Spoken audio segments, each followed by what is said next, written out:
You work so hard. You show up every day. You do what's expected of you. But deep down, you know the truth. One paycheck shouldn't decide how your life turns out. But what if your evenings meant progress? What if your weekends built freedom? What if your laptop became more than just a screen? This isn't about quitting your job. It's about giving yourself options. While others scroll, you start building. Quietly, consistently, and on your own terms. No pressure, no guessing. Just a clear system you can run after work, before work, or whenever life gives you a turn. That's what Goldmine on hustlesafrica.com is for.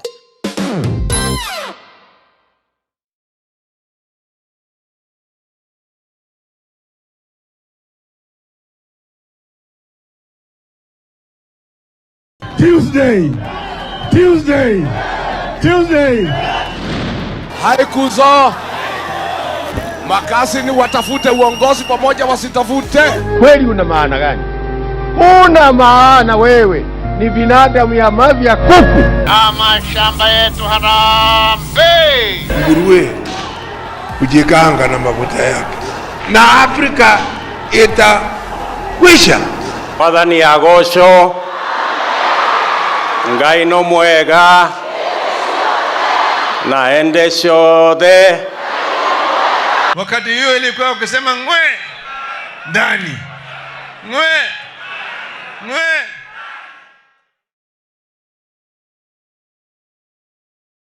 Mzee Mudavadi, Mzee Wetangula, Mzee Oparanya, please, the community wants to move forward. Don't bring confusion. Wamalwa kuja uzungumuze, ukubali kwamba Eugene wewe uko nyuma ya Sifuna, wote tumuunge mkono. This is how we want to run our country. Serikali ya William Ruto imeanza kukoroga na kumchenga ndugu yetu Sifuna. Yaani kwa akili yako tu unakaa tu na unafikiria Sifuna hana chama. A rose by any other name will still smell as nice. Sio ni Kasongo anajaribu kutafuta mbinu ya kugawanyisha sisi na ndugu zetu wa Jaluo. Siku vyote wetu Wamere, Waembu, Wakikuyu, Wameru, Wamaraka hatuwezi wachana tangu zamani. Na isipokuwa hiyo tena tumeongeza Wakamba wamekuja sasa ni Mautikija Salo. Jamii yetu inaendelea kupanuka na kuwa wengi. Kesho nitakutana na wazee kutoka Isoro na Marsabit. Mautikija North pia tunaweza kwa mlima. Hii mlima sasa itakuwa na Mautikija North ya wale Marsabit na Isoro. Mautikija South Wakamba. Mautikija West wa Kikuyu. Mautikija East Wabere, Waembu na Wameru na Wamaraka. Hii jumla yetu itakuwa kubwa si kubwa. Na umoja wetu ndio utatusaidia kufukuza Kasongo. Hii kura ya Mlima Kenya na kuambia Kasongo hata ukifanya nini hutainawanya.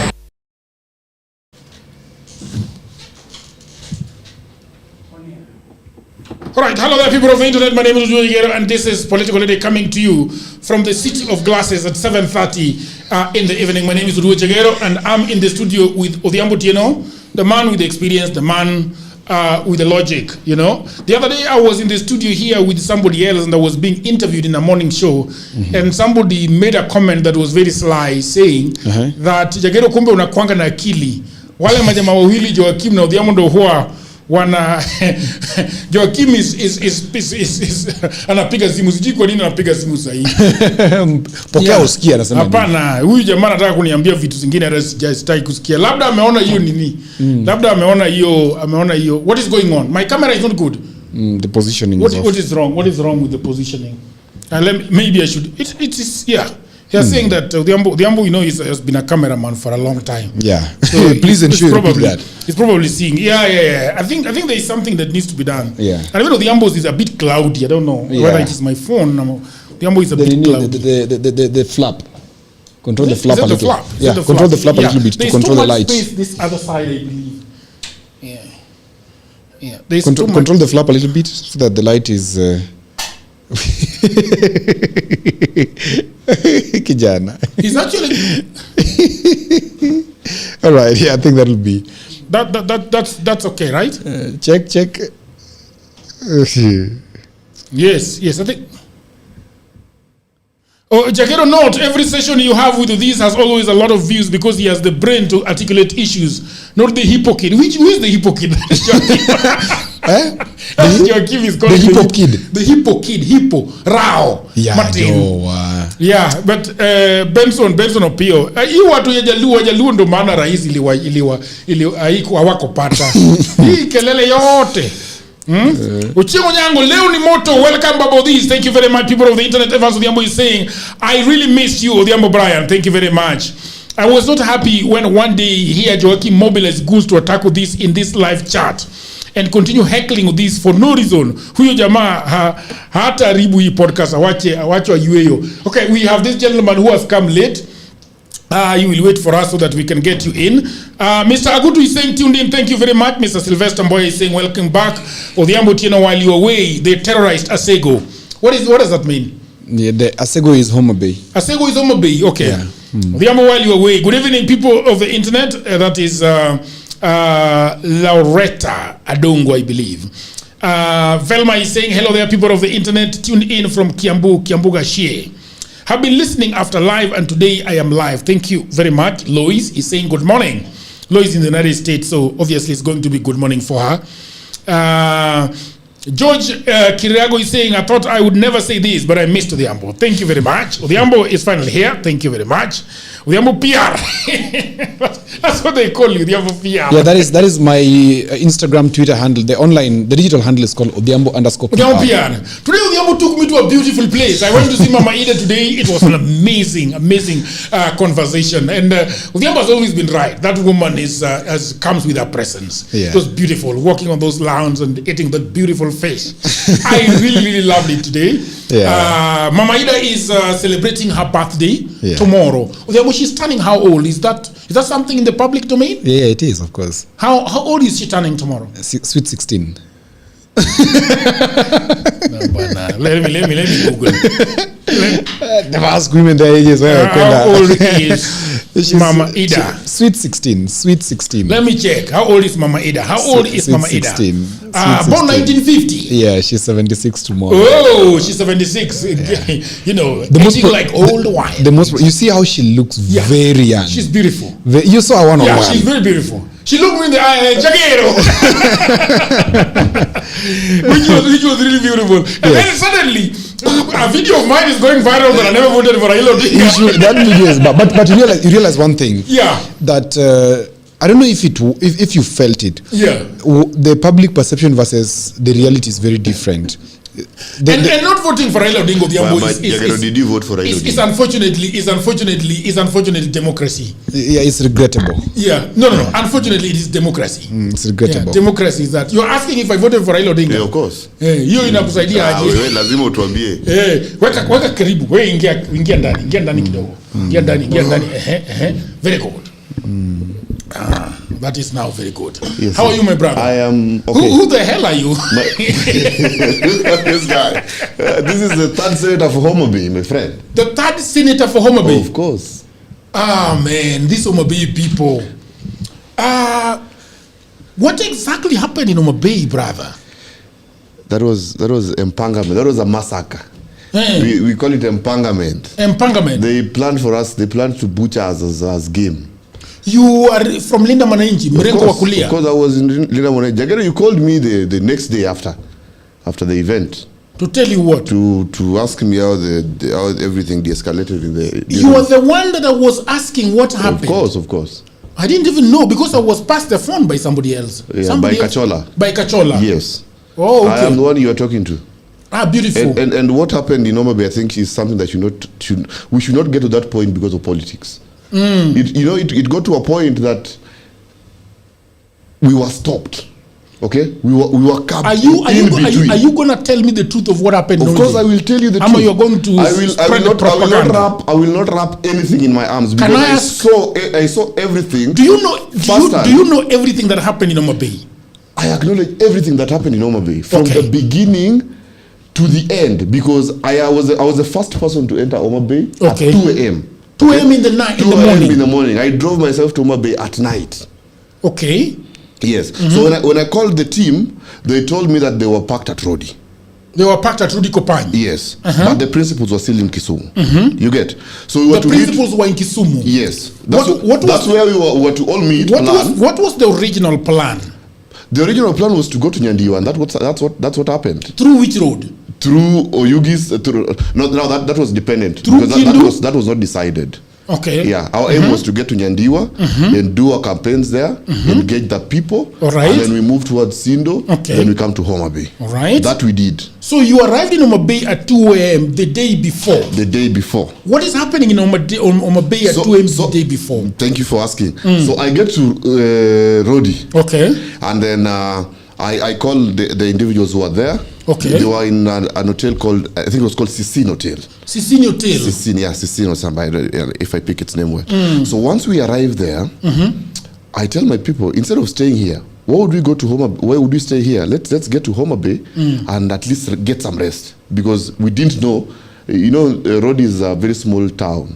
So we wanted at least to get somewhere better to sleep, and then we prepare. The remaining 3 hours, we prepare for the next day.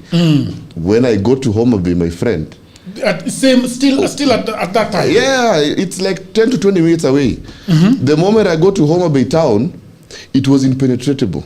At 2 a.m. In the night. I see young men, small boys, removing for us barricades from the road and asking us, where unaenda wapi? Okay. Yeah, and they have these white piece rungus on the road. White what? White piece. These rungus easy. This is zinatumiwa na karau.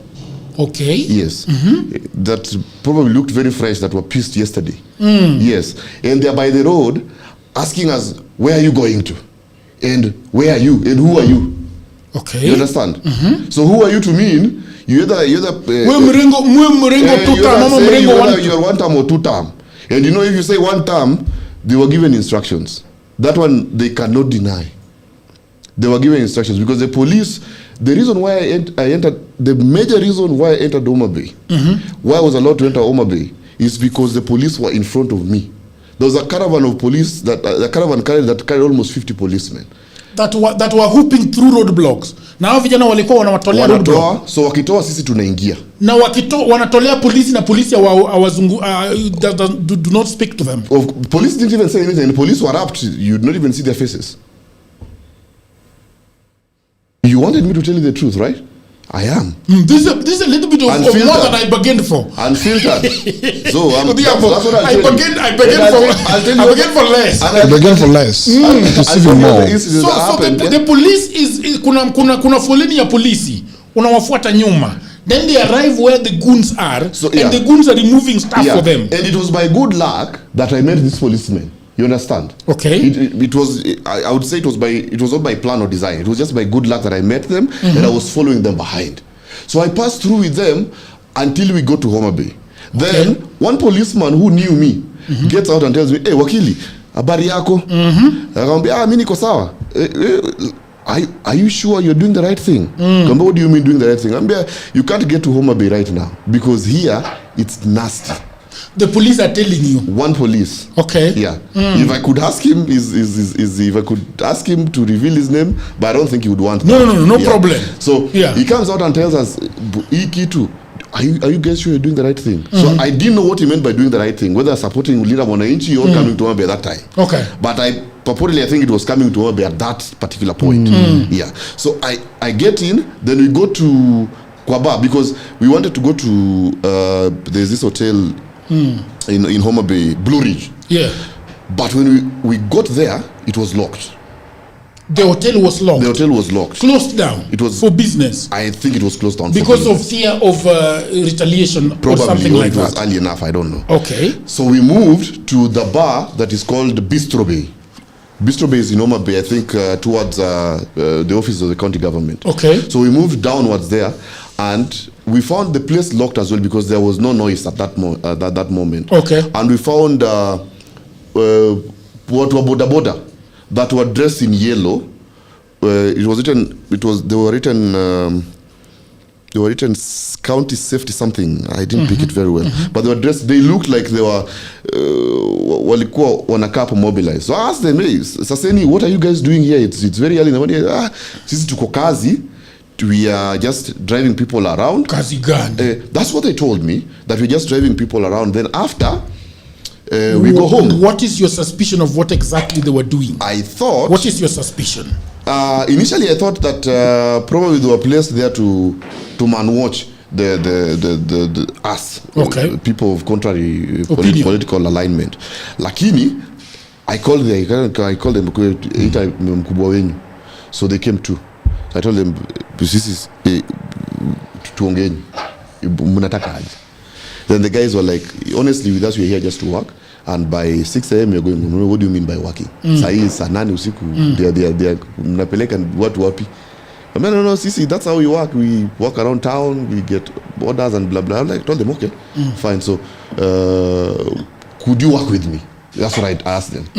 So they're like, yes. What does that mean? I wanted to now get, I was trying to be manipulative. Okay. To get to know literally what they were doing and who they were working for. Okay. Yeah. So they told me, unajua hii siasa pia tuko tu. So I told them, okay, let me talk to them, because I was with my driver and my security. Okay. Yeah, and you were having your driver and your security. Yes, and my PA. We were 7 people. You were 7 people in the car. In a Prado, yeah. Yes, and I will show you how my Prado looks like. They did send me the send me the video, the things so that I can forward it to those guys. Yeah, of course. So that they can show it there. Yeah. Uliona Malutu. Jagero, that was death. Okay. And Jagero, hii siasa hatufai kupiga hivyo. Hii siasa yenu hii ya Wajaluo. Si Wajaluo. Wamesema ni siasa yenu ya Wajaluo. Siasa ya Wajaluo. These things happen in Olkalau. Why are they so now umekataa si siasa. Hapana, si siasa ya Wajaluo, ni siasa. Because I'm also seeing Odhiambo twisting his mouth in a certain way when I say that. But I will ask him about the same. It is just a bad habit in politics that has lasted for some time. Odhiambo said something and he went really viral yesterday. Did you see what he posted? Odhiambo, what did you say? Odhiambo said something very bad about Luos. But Odhiambo is equal to Luo. Me myself, I'm a sober. Oh, very good.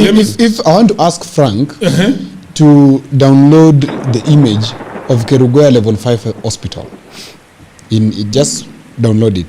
So that as I talk, you put it up. Yeah, because they are asking me that you are going to eat at Mama Ida and you didn't vote for Raila.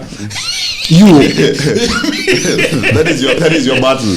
So no, that brother looks beautiful. Look beautiful. No, before it was damaged. But now it looks. They know before it was no, but you can see it's a new Prado. Yeah, it is. You can see it's a new Prado, bro. Yeah, it is. This is looking terrible. So how do you collect all? Let me tell you, Jagero, don't ask how we collect Prados. We are in Homa Bay now. Okay. And I asked, there was a very beautiful lady inside there. Beautiful lady inside your car? Not inside my car, inside the Bistro Bay, the club. Okay. So I tell her, I am exhausted. You're exhausted? Yeah, I'm from Nairobi, I've driven here for almost 5 hours. Could you just get me somewhere, take a shower, and then you get these people some food, utani bill too, then we leave. Then she tried to look for places, she didn't get anywhere, and there was even no place to sleep. So we looked for the closest places, and everyone there was trying to tell us that you can't leave. The way you've entered this, the way you've entered you can here, show them now. You can't leave. Because you can't leave. Okay. There are people just placed strategically. Some you have not seen. I told them, no, I've seen them. I told them, no, you have just seen a few. They have just been placed strategically. Phone call away, they are on you.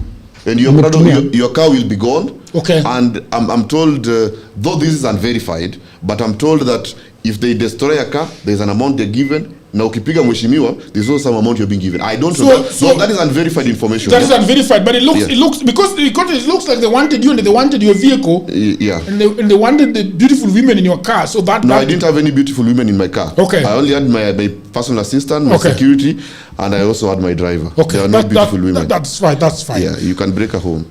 Anyway. So anyway. Yes. I don't know what I was supposed to ask, but I can continue as you think. No, I want you to continue into the next day. What happens to you at night in passing? You sleep there, where there is a beautiful woman. At the bistro bay. Okay. Yes, for Okay. context. Okay. So we didn't sleep. We just sat the vigil yes, as we waited for tomorrow. Okay. And the next day now, it's 7 a.m. Okay. You are in Homa Bay? Yes, at bistro bay. Okay. 7 a.m. So we go outside. We parked outside. There are a few cars there. Unajua watu walikuwa naomba hapo kwa club pia walikuwa shamaliza. They were now going. So we parked outside. So as we left out, me I got into the car. My boys were still sleeping. Then some piki guy comes and tells me, Mheshimiwa, here where you are. Work on the side, bwana. Here Maliuko, there are people who have been mobilized. Tell him I already know. And I want to cross you over. Nataka upite, I'm going to talk to them so that I just follow you through. Then I asked him, okay, what if you are setting me up? He told me, no, if you stay here for more than 20 minutes, they will automatically come here because they already have word that someone is here. They already have word that someone is here. Yeah, and they know you because unajua when you walk in these media stations, Citizen and all of them, you are known, right? And they know you, some of them know you. So the only thing is, I go talk to them, and then after talking to them, I come back, I pick you, we push. Okay. So I knew, because I knew that would be a setup. I told you go talk to them. I knew that would be a setup. So I had some security in walikuwa najua Homa Bay. I told him, we only have 20 minutes to leave this place. So if you can get us out, tell me. If you can't, tuende kwa police station tukae hapo until morning. We wait. It's 7 a.m. It's already morning. We wait for them. Then we get a few because the commander is the regional commander. People of the internet, you are joining us now. This is Joel Oluoch. This is Joel Oluoch talking to us. Joel Oluoch is in the heat of the moment in Homa Bay, and he's just telling us, narrating to us the story of what exactly happened. I see people are asking what is he talking about. Yeah. So that's what we are getting from him. Go ahead. So we waited for the exact 20 minutes, and the security were up, and they said we know how to maneuver Homa Bay. There are a lot of exits we can use out. Okay. Then we moved towards the county government offices, to the hospital, the Homa Bay hospital. Then outside, we're on our way to Kindu. Then I made a video. If you go to my Facebook page, Joel Oluoch, it's verified. You'll see the video I made the 16th morning, I think around 9 or 10 a.m. I made a video then, trying to tell people what is happening in Homa Bay. So while we left, we moved towards Kindu because you were told that one of the principals was passing through Kindu. So that's where we are going to meet, and then we moved towards Nyandiwa. So this is, I don't know whether it is, I think everybody knows that Sifuna landed in Kindu Bay, but why did they decide that they are not going to come as together? Because I know but I think tactically it would not be prudent to come together. Okay. It's like putting all your eggs in one place. If anything would have happened, we would lose Babu, Sifuna, and Orenga at the same time. So it was prudent to have them come at different directions. By the time, Mr. Joel, yes, that the principals were setting their journey to come to Homa Bay, they knew that this place was going to be extremely dangerous. Yeah. You guys knew that was going to be extremely dangerous, because at 2 a.m. they were coming for you in the hotel. Yeah. 2 a.m. 2 a.m. in the morning. Did you call back the principals and tell them that this is the situation on the ground? I did. And you know when you leave your house as a man, when there's a quote that says a young man goes out to hunt the elephant. If the elephant kills the young man, poverty ends. And if the young man kills the elephant, poverty ends. Okay, so that was the situation you had, because you had decided that now we are going and we are going to engage our people. So at this point, there's no stopping. And even if we would have stopped, where would have we gone to? There's nowhere we would have gone to. We would not come back to Nairobi because all the roadblocks were placed at every strategic point. You understand? You could not go back to Mbita, where I come from, because again, there are also roadblocks that were placed at every strategic point moving towards that direction. So what would have we done? There is an important question that I've never asked, but you come from Homa Bay then. Yeah. So the people of Homa Bay, your sisters and your brothers and your parents, know that you're in Homa Bay. Of course. At 2 a.m. Yes. What are they telling you that they have heard on the ground? They didn't even want me to. I had to block them for the time being, because they didn't even want me to go to Homa Bay. Really? Yeah, of course, yeah. You blocked your parents for the and, time and being. everybody. Yes. Now they are unblocked. They'll get it from this point because You didn't want people to tell you not to come. They literally didn't want me to go there. They literally didn't want me to go there. What were they hearing on the ground? They knew that it was messy. They knew that people were mobilized because there's a video the day before that there was people with pangas. We call it empangerment. People with pangas trying to unblunt their pangas so that they are ready to slash people tomorrow. So that video moved through. But Odhiambo, I want to turn to you right now, Joel, as you continue their story. Yeah. I want to ask Odhiambo, I don't know whether this was political violence, because political violence is even when you tell your group in Kisumu that you don't want these people here. Is the violence always carrying pangas and slashing people on the head? Because I don't understand. Violence is not right. There's no description of violence as political violence or domestic violence. Violence is just violence. It is wrong. Yes, I know, but you tell people to buy pangas. Well, some unscrupulous people proceed to buy pangas. They're very overzealous and buy clubs and mipini, ajembe, that kalong thing. And so many more. Some of them even have guns. Okay. So anyway, the following day. Yeah. The following day. So we go to Kindu because we were to meet at Kindu. Okay. Yeah, and when we are halfway, the coordinator calls me and tells me, "Hey, Kindu, we've noticed it's not going to be safe. Yeah. Branch to Yugis so that we meet one of the principals there and then move to Nyandiwa." Okay. I told him, no problem, but you should be giving us information as quick as possible so that we also plan ourselves. And no, that's when I get it. But from Oyugis, I imagine that you're passing through Homa Bay. Not really. How do you go? There's a diversion as you go to Kindu. There's a diversion because I just forgot the name of the hotel that we entered at Kindu. But there's a diversion that takes you to Oyugis. I think it's 25 to 35 minutes. Okay. If I'm It's correct. a rough road. No, it's not a rough road. It's a good road. It's a good road. Okay. No. Well, what you saw in Homa Bay. No. That I understand. Yeah, it's a very good road. I was just thinking that you're talking about the time because it's long because of some reason. So it took 20 to 30 minutes if I'm correct. So we divert and then get to our way to Oyugis. Okay.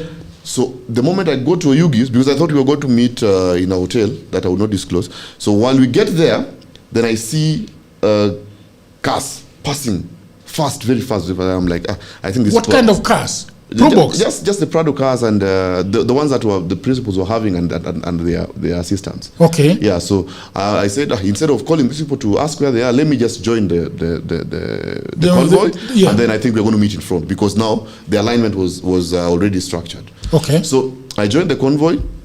And I tell my driver, we need to get to the apex because I think these people have gone far. Okay. And they had gone very far. With driving in a political situation, the difference of 10 minutes a lot. It's a lot. Yeah. People are moving. I've seen like, Odhiambo still drive like that. Oh, he does? Even in Nairobi. He does? Yeah. Oh, okay. He's like always something is always chasing him.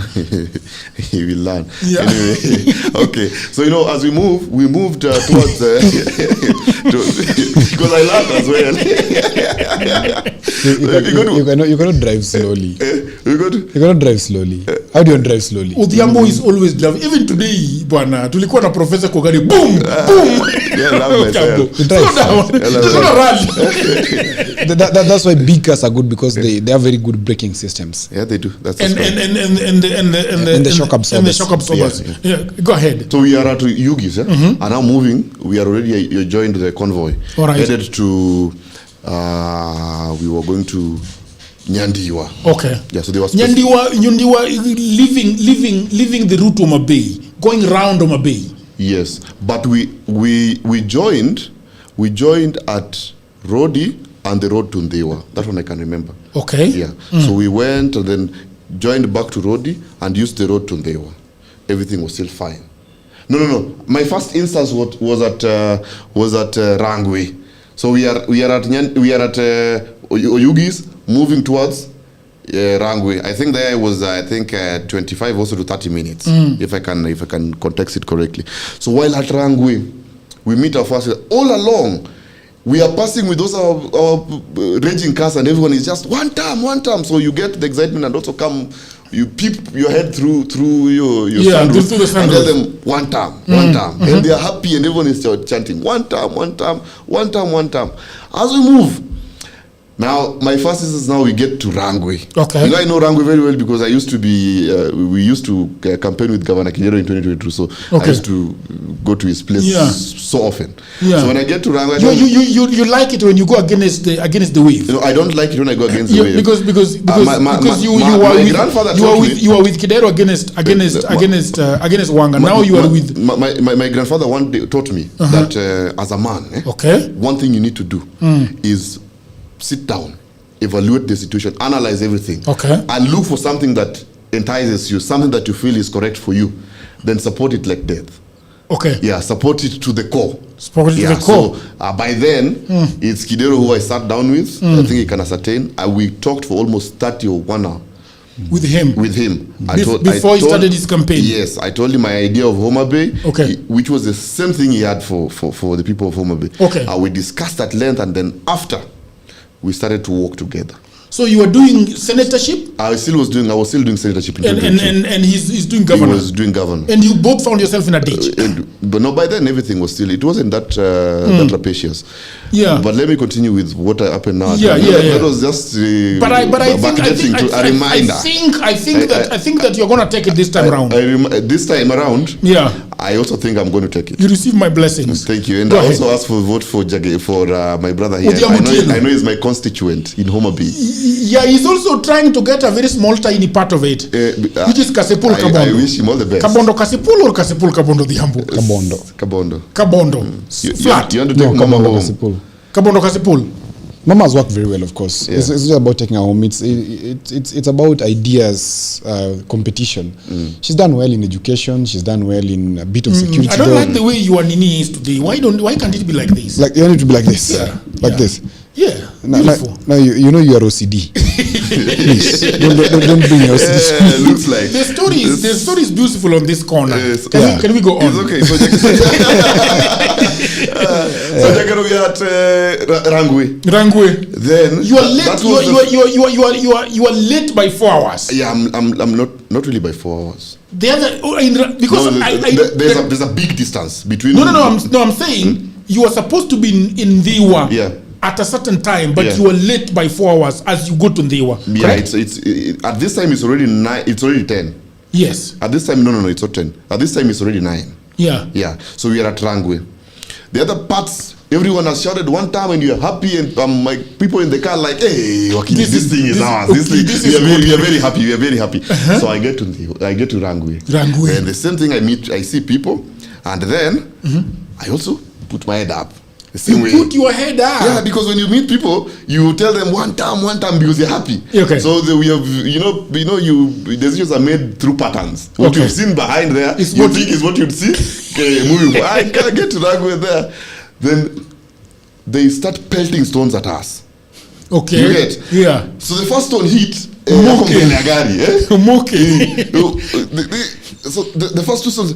So while my head is still up, I've not seen. I've just had something knocking the front part of my car. Okay. Then I'm still concentrating on the people. One time. Then the security, those guys are trained. When you move, they move with the falcon. So when you move, they move. When you see it, they see it. When you move, they move. So as I'm moving up, I see this guy. He's telling me, my mind is trying to tell me what he's telling me. Okay. Because I'm not focusing on him. So he's telling me, Kachini, he tells me in Kijaluo, Jokitinegoa. Yeah. So as my mind thinks, so this guy, a stone is thrown directly towards me. Niko hapo juu ya gari, and this other side. Okay. I'm saying this to acknowledge the guy and to tell him thank you. That guy turned his back, okay? Because the stone was aimed at my head. That guy turned his back. The stone could hit his back so that it doesn't reach to me. Yeah. And the stone hit his back, and I had him do. That was tough. That was the most painful part of it. Akaniambia wakili, wewe pia sikia kenye unaambiwa. Sikia tu. Then I was like, I am sorry. Okay. No problem. Let's just continue. They have destroyed the front part of my car. And now, at that point, now my mind tells me, I think this thing is going to be very serious. And in this car, I'm with my PA is my cousin. Okay. So I'm with my cousin. I'm like, why did I even carry this guy here? Because this guy has not been to this politics thing. Then I ask him, bro, can I drop you into an hotel hapa karibu? Unini? Ukae? So that we can pick you back. The principal are long gone. They've gone. They're miles away. But by now, do you know who was actually in front of you? No, I didn't. But by today, do you know who it was that was in front of you? Orengo. No, I met Orengo. No, hawakuniacha. We met them. So it was Orengo, Sifuna, and Babu. Yeah. So we met Orengo first. Sifuna was a bit ahead. Okay. Yeah. So while we moved out towards as we left Rangwe of those stones. Then we moved quickly and then moved towards Rodi. Then they were. So as we were going to at the Rodi junction, your way to Ndiwa, there were now two factions. There were people who were having the ODM, the orange kofias, and people who didn't have anything. So the guys with the orange go like, but there were very few, and the people who wanted to see us were very many. Okay. So my mind tells me to remove my head. I'm like, let me just stay inside. Because of time, I want us to come back to Omabei. Yeah. Because Omabei is what. No, let me give you this. This is not the toughest part. Okay. Because this is a serious one. Okay. So we moved towards Dewa. Okay. And when we reached Dewa, you remember those cars that were very far ahead of me? Okay. All of them were stopped. Those ones that were 40 minutes ahead of me, we found when all of them had been stopped. We found Governor Orengo's car stopped. We found there's a guy also going there. It's called Cliff Obiero. He's a lawyer as well. His cars were also stopped. Then at that point, we also had to stop because the goons, there were so many people. Kama ni kidogo walikuwa watu 500. 500 goons. Kama ni kidogo walikuwa watu 500. There were so many because they turned our convoy and we all shifted back our cars to Kirudi, mali tumetoka, for up to 10 minutes. And there was a lot of fracas. Baying for your blood. I am telling you. So everybody's turning around. Everybody's turning around going back. There was a guy alikuwa na probox hapo mbele yetu. With him he had given up. He was in his car, he sat down. Damu ishachemuka. My driver had to push him ndio amuke. Alikuwa shaisha. He's sitting there. Amekaa hivi. The place where 500 goons wale wakuta inaitwaje? It is in Dewa. It's in Dewa. That place is called Dewa. Just the signpost that was there is called the signpost that was there was called Nyandiwa because it is trying to direct us to, I think it was saying, I don't know how many kilometers to Nyandiwa. So but it was in Dewa. Hapo kama ni kidogo ilikuwa 500. With a panga, 2 pangas, wengine wako na 2, mwingine ako na panga moja. Then my friends stones that were running like kombora. They were throwing stones like they meant it. That was the business. They were throwing stones that I only saw in Kisumu. Kidi. So when you turn around, how do you now go back to where you were supposed to go? Now I'm telling you. Okay. So here there was fracas. There was no going because some people their cars are this way. Some people there was a. So Sifuna is here, Babu is here. No. We only with Orengo. You're only with Orengo. Yeah. Babu used another route. Sifuna had gone ahead now. Okay. So we only with Orengo here. Did Orengo speak with the goons? I'm getting there. Okay. So while we, you know at that point damu imechemuka. It's all of us are tensed, but Orengo was not tensed. That's one thing I can attest. Orengo is coming from it reached a point sisi tukatoka nje. So after our cars have stopped, people have turned around, then they were calling us down like wakili hatuwezi rudi. Mwali tumetoka Ndobali. So I'm like, what are we going to do now? Even if you go that side, the people have been mobilized that side. So there's no way you're going to pass. The only thing we need to do is find a way sisi pia tunatoka nje. We now meet them. Kama ni vita tutapigana hapa. Nyinyi ni wangapi bro? Nyinyi ni kidogo tu. No, we had a number as well. We had a good number as well. So what happened? So into that fracas. Unajua niliona jamaa ameshika hiyo nini ya gari hiyo mbele hiyo yenye ina guard the yes. Bwana ameshika hivi na amekunya miguu zake hivi. Nani? That's some security guy from PA jamaa fulani hapo state jina yake. Yeah. They were trying to protect the car. Alikuwa protect maisha yake. Alikuwa ameshika amebend. Like I'm just trying to give you the severity of the situation.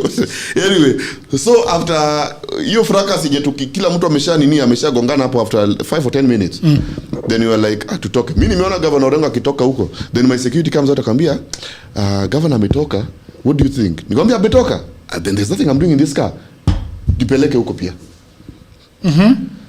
So we go. I go and meet the governor. Nikamwambia, Governor tutapita hapa. Nikamwambia tutapita. Nikasikia akasema one term. Semeni one term. Then the crowd yenye tulikuwa nayo pia ikaanza kuwa charged. They were having some people from tulikuwa na some citizens pia walikuwa hapo because the place is one term. Watu nao wamechoka. And you'd hear people say one term. So those who were also chanting one term also joined. Then tulikuwa na each of us were having security. So you made it through. We did make it through. The other question that I want to ask, which I have never understood, when you guys come back to Homa Bay, because I think this is where a lot of problems and a lot of fracas happen. When I was watching it on MediaMax K24, at around 7:20, it goes dark. It goes dark when you see live view. That means it's gone dark. There is no internet. Some of those guys were beaten up and their dini were destroyed. The guys from K24. Yeah. Seriously beaten up and because ilitokana tu. Hiyo ni kupigwa. Okay, so the question I want to ask you is, what exactly happened after you guys entered Homa Bay that night? Because I hear that is what exactly happened there. Well, you are still having your car, I believe. This is where it was destroyed. Yes. That night. Yes. What exactly happened that night? Because I saw Sifuna coming out to wave his flag. Yeah. And then the security, pulled him down. Yeah. What then happened? Jagoro, while we are at Sindo. Okay. We have checked the situation in Homa Bay because our people were there. Okay. Called them and asked them, Homa Bay kwaje? Kwambia all those stones that were there, all those roadblocks that were there, walitoa. There's nothing. Everything, Homa Bay is clean. Who is telling you? We had people who were communicating to us. Okay. Yeah. And they would not lie to us. All right. Because my people communicated to me, watu wa Babu pia walipigia yeye. So, when now the principals had that, then ndo nikasikia Babu akasema, na sasa, tunaenda Homa Bay. Because me I knew, rally ilikuwa inaisha Sindo, we get our way, because I wanted to use the ferry towards Kisumu and go back to Nairobi. Now when he says, sasa tunaenda Homa Bay is a principle before we go. So while going to Homa Bay, tulikuwa tunajua everything is okay. Lakini wapi? The way they told me in the morning that they are a phone call away, that is the situation. From Sindo to Homa Bay, I think kama ni mingi ni 1 hour. Sindio Diambo? 1 hour. So in a span of 1 hour, these people recollected with their machetes and their pangas and whatever, because Homa Bay was a mess. Ulikuwa unaingia unasikia tu eti tufungue tutadunga hapa. Na si kudunga tu hivyo, tutadunga hapa. Walichuwaika. And people were saying those things. They infiltrated the convoy. They infiltrated that group that we were seeing. Yeah. And they got in and blended with the crowd. Yes. Kama ulitoka hapo bila gari yako kuharibika, ni Mungu yako ama I think you're just lucky. What were they doing to the cars? Because I hear that some cars were being punctured fast so that they were mobile. What was the modus operandi that were they doing in Homa Bay? I would not know that because I was not one of them. But tell me about your car then, because your car is now what you saw. Sasa hapo, unajua sisi tulishakuja asubuhi hapa. Okay. So I think maybe some of them saw us. Lakini hapo tukifika, hizo because unajua ikipigo ujui, unasikia tu pa. Then also in the fracas, pia gari zingine zinakugonga. But those guys were very sub-strategic yenye, they either beat you or puncture your car. Ndo ubaki hapo, because there is still also, kwa kichwa wamepewa, principle akipigwa, kuna pesa yako. Gari yake kiharibika, pesa yako iko. We piga picha, tuma. They were saying 15,000, I don't know. I am so sorry for what happened to you guys in Homa Bay, and I mean it. The question that I'm asking is that if it was that way during the time that you guys went to Homa Bay, how are you going to campaign there as a senator? Ama it was a one-time wonder? Jagero, Homa Bay is my home. That's where my umbilical cord was buried. That is, those people know me. Yes. And the first conversation we need to have, I said this at Citizen on Friday. Okay. I told all the political leaders, because this is just a political battle that we are having, after which we will all come back to our cocoons, sit to Nairobi, our people at Nairobi because they have homes here, and end it. So the first thing, sisi kama political leaders, let us sit down, tusikizane, and we, unajua, hata thieves, there is one among thieves. Unafikanga mali, yenye unajua, nimeiba na Jagero, siwezi ndio kurudi kuiba kitu ya Jagero. Unaona? But since tunaweza, Odhiambo is another side, I can go and steal Odhiambo's thing. But I can't steal from Jagero because he's a thief as me. Okay. You understand? We are political leaders in Homa Bay. That's one thing. Okay. It's important that we sit down and craft. Tujue kuna mahali tupiti. There are things that we don't do. There are things that we can't do, and there are things that we won't do. Okay. Because these people are being, most of the residents of Homa Bay are poor. Not in a bad way. Because not even in Homa Bay, Kenya large, people are well educated, but there are no jobs. The employment rate is very low. So they need some money to sustain them. And someone who is in need of something that is there to sustain him will do anything. Because someone has left a child at home and a family to sustain. Atapita na mwanasiasa mwambie mimi nakupea 500. I want you to go and be joy for me. Who are some of the leaders in Homa Bay that you think that should be brought to this table? I always don't like calling the names because I don't hold brief for them. But I would not want to call their names. You don't want to call the names, but you want them to sit down with you? No. I don't want them to sit down with me, but we need to structure some rules. Because all the political leaders, Jagero, these guys are in the public domain. We know who the governor is, we know who the senator is, we know who the women rep is, we know who the MPs of the respective constituencies are. And all of them are meted in this political gangstership. Yeah. Yes. All of them. There's no one who is clean. Yeah, there's no one. So I don't want to point out someone. There's no one who is clean on both sides. There's no one who is clean. On both sides. There's no one who is clean in Homa Bay right now in this violence thing. No one. Okay. Yeah, hakuna mtu ana nini ana record ya violence. All right. On other news, I hear that Linda Mwananchi is on the brink of being registered as a party. I've heard that on the social media. How true is that? No, Sifuna said that we have a party. Yes. All right. Yes. Do you? We have a party. Okay, that's fair. If the principal has said who are us to go against, we have a party. You have a party? Of course we do. Yeah. Okay, that is congratulations. Yes. People are giving you a lot of lead because there are unsavory things that you said when you went to Kirinyaga, and they are wondering, okay, is this how you're going to be talking about Luo Nyanza? Stop. Yeah. Frank play weka hiyo photo because I want to talk about it as it is out. Yeah, okay. Yeah, Frank, please put the photo. But anyway, how are you doing? I'm amazing as usual. You're amazing? Yes. And I've been struggling with the issue of Homa Bay here for a long time. Yes. But I don't know if I have asked you about it on this show about we talked about Homa Bay. We have talked about it. Yeah. Okay. Homa Bay was regrettable, of course. Was regrettable. Thank you so much. Yeah, it was regrettable. Any sane human being, you don't play politics where people's children are dead. And we call upon leadership across the aisle to embrace some level of maturity. Let's stop this juvenile. Let's stop this juvenile energy where we want to show each other that mine is bigger than yours. You know that I don't know you call that thing measuring of that mine is bigger than yours. I don't think if it's necessary for us to do that. And whatever happened, that scene is like horror. In fact, it's not like horror; it is horror itself. Yeah, it's horrific. I thought that it was kulikuwa kumewekwa chumvi. But people are coming from there and saying that what they threw, just to cut you, my friend. Walinirushia panga. wachana na ile mawe. You know, we can narrate this thing. Narrating this thing would take a whole day. They threw a panga at me. Hiyo time sasa tunarudi nyuma. They threw a panga at me. And then someone saying, huyu ni yule wakili. A panga at me. Me. Okay. I'm like, serious. Pole bwana. This is serious. Yeah. Yeah. So it was very regrettable. It's something that should never happen again. Of course, I've talked to my friend Gladys Wanga, and immediately that happened, and I did put to her what I think was not right, and what I think should be done moving forward.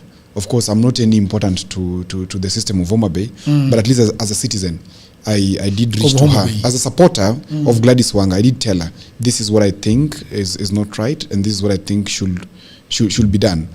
And of course, without shying off, I also want to say that politics has tact. As I'm condemning that, politics has tact. And there's some things that you don't have to run into a trap, because you are seeing somebody setting up a trap for you, clearly setting up a trap, and you're going right into that trap. And you know you are protected, you're going to get out safe. There's a woman from Uganda who is dead. Yeah? Who is dead? Yes. In fact, the people who even some of them died in the hospital. This thing is not right in any measure, on both sides. Because my friend's side should have learned, and that's why I loved Raila very much. When Raila learned that there was going to be chaos somewhere, his intelligence will always brief him, and he will never land there. He would avoid it. Not that because those people are stronger. Sometimes it's not important to be right. It's important to be peaceful. And you know, Jagger, you've written much about Rwanda and the genocide. And you know, some Hutus were joking with such small things, where they were organizing boys and giving them pangas. What happened? People were butchered in Kigali. 1 million people in 100 days. And we're not far away from Kigali. And then for me, the problem that I'm having with the issue of Homa Bay is that if somebody there comes to, you know, try to campaign against some of the people that were doing these things, then you can imagine what they can do to you. They can mobilize 500 people against your home, and they can burn your home down. It's very wrong. We must be tolerant politically in this country. And I've said here before, if the president, who his team was seemingly overzealous, we called him out on this show and other media stations and said, no, this Linda Wananchi guys, let them walk peacefully and talk about their stuff. And they'll go home in the evening. And I think the former deputy president did they really let us walk peacefully? Was in the heart of Kalenjin land the other day. Yes. And I didn't see. There's no violence. Just leave these guys to do their thing. I mean, democracy si wadui.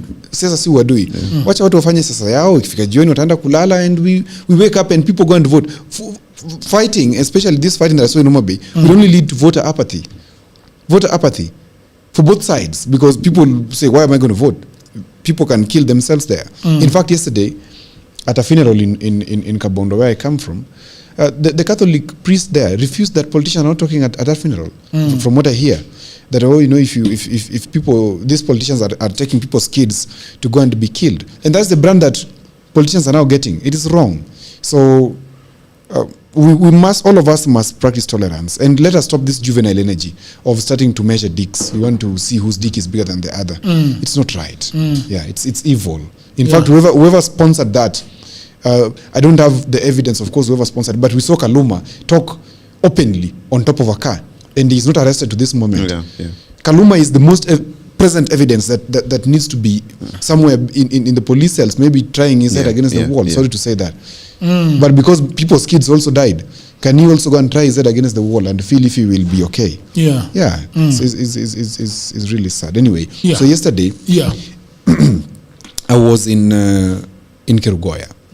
Of course, I do a lot of corporate training. And yesterday I was doing one training for a team called the Social Justice League in Kerugoya. We're training young women. I've been training young women who are entering politics, in political campaign, media messaging, and public speaking. And as I was there, before the training started, I asked my partner that can we go to the town center so that I can polish my shoes, then we come back. So as we went to the town center, just as we were entering, because she wanted to see the Minister of Health in Kerugoya, I saw this big facility that I think Frank is now displaying.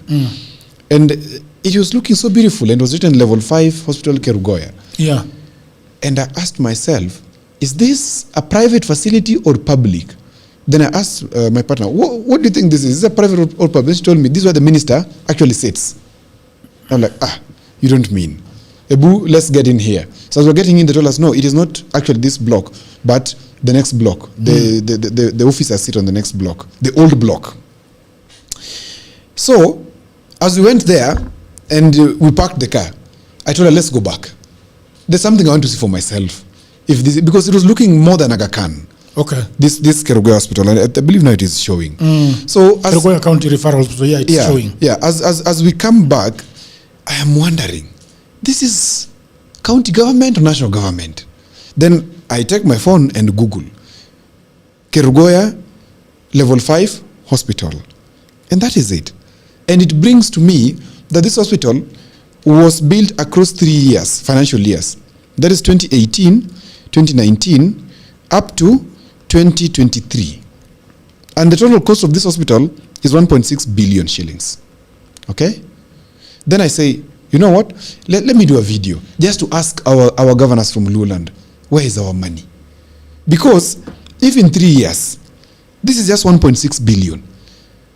Cumulatively, our counties in Luo Nyanza have received an upwards of 200 billion since the advent of devolution. It's more.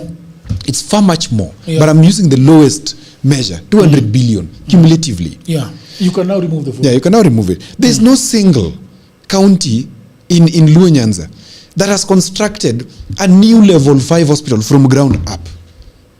What have they constructed? You tell me. I haven't seen. I worked in Kisumu for Anguma. At least for him, he built those small dispensaries, 45 of them across the county. These other counties, or even Kisumu itself, where is our level 5 hospital? This thing, even Aga Khan does not look like this. This thing is far much better than Aga Khan.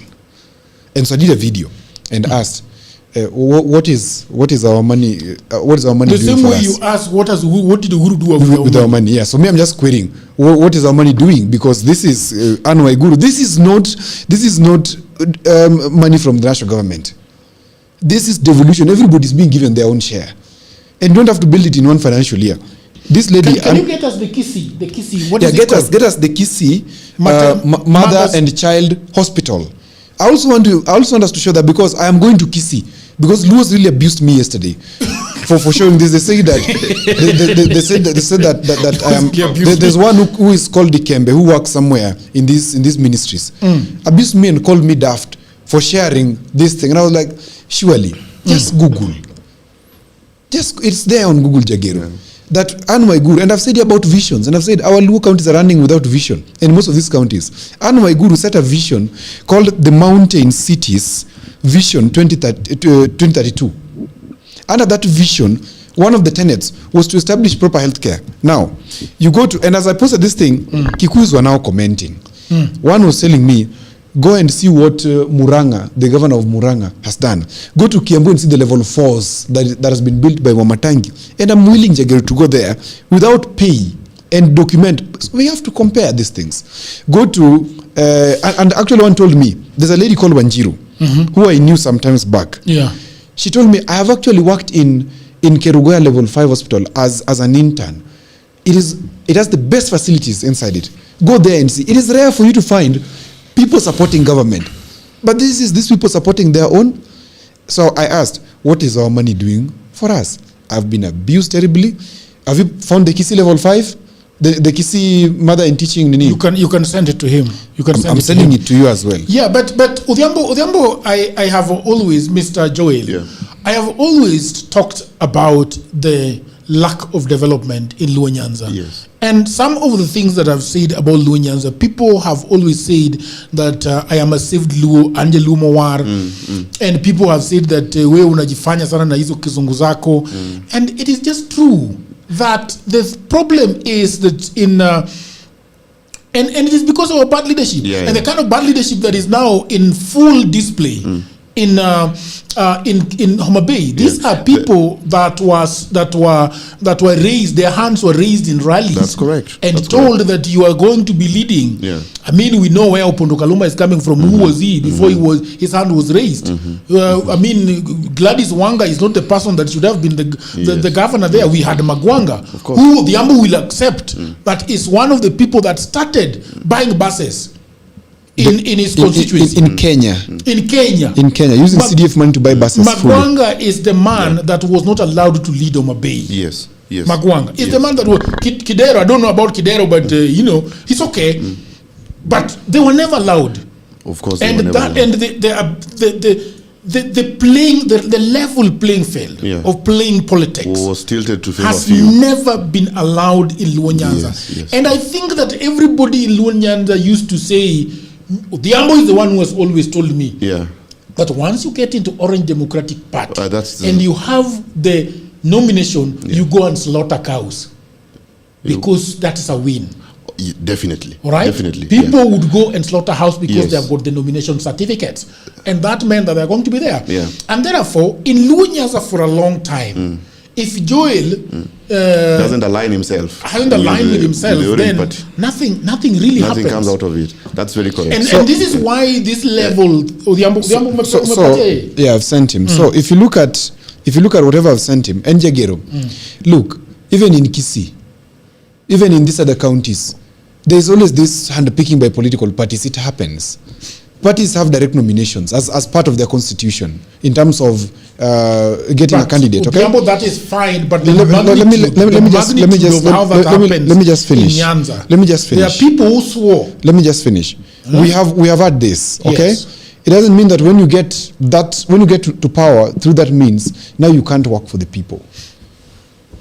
But we can't excuse you have them. No reason to work for the people. You have a reason to work for the people. Do you? You have no reason. Because you have a moral responsibility to do so. Yeah, you have a moral responsibility. Waiguru, for example, had one of the worst reputations in this country in terms of being a corrupt woman. In fact, it was a very tough job to get Waiguru the ticket for Jubilee and later on for UDA to be the governor for Kirinyaga, against the backdrop of the grand-scale corruption. Leave on this one that are handpicked. We don't even know the history. This one was one whose case was in public domain. But she went in and worked. So there's no excuse for not working. Now, weka you picture ya Kisii. This one we launched with Mama Ida in 2021. This is Kisii level 5 as well. And this is the mother and child center in Kisii. In fact, by that time, we were asking ourselves, how does devolution really benefit our people? Because you don't expect, for example, Jagger, and excuse me for bringing this up, you don't expect the late Bwana Odinga to come to you as a governor and tell you what to do. You have the leverage and autonomy to work as a governor. You have the county assembly that does the budgeting, Jagero. You cannot excuse a whole institution called the county assembly with all the powers granted to them to develop the budget and oversight the government, that now it is not them, it is somebody somewhere. You're now behaving like a Luo, like the ones who are abusing me yesterday. That it is not the governor, it is the president. The lady's due was what with the president? No, I think you're deflecting. I'm not deflecting. I think you are deflecting. I'm not deflecting. What I'm saying is Look at that, Jagero. Yeah? Look at that on the screen. Yes, beautiful. That is county government money. Yes, beautiful. From the ground up. And what I am telling you is that the leaders in Luo Nyanza for a long time, for the last 30 years. Go to Kakamega and I'm going to Kakamega. Go to Kakamega. Since time. Yeah, because let's go to Kakamega level 6. When Joel is the leader of the community, and Joel should have the responsibility of making sure that you elect the people that the people want. That is correct. You are the one who is now Jagero. But anyway, Jagero, you're also deflecting. You're also deflecting. No, we need to point out. One thing, Jagero, we have had something that has been done in our county, in our counties, Luo Nyanza counties, the 5 of them. Hold on. There's something that's always been done, which we know there is handpicking of leaders.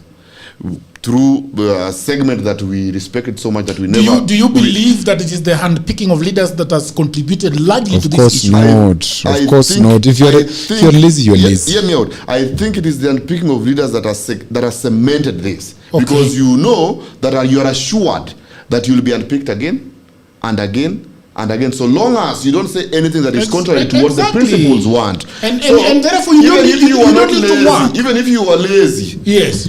You are not lazy. You would just meet Frank, yourself to be lazy in the precept because you know very well that yours is safe. You do or you don't do because human beings are made in a certain context that you have to achieve something to get another thing. That's how growth happens. But if you are sure that you will always get this other thing, anyway, you'd be always doing nothing. Anyway, Odhiambo abeba msalaba yake kwa sababu mimi nimebeba yangu. I will go to the next one. Play it. Play it, Frank. Is it on? Very good.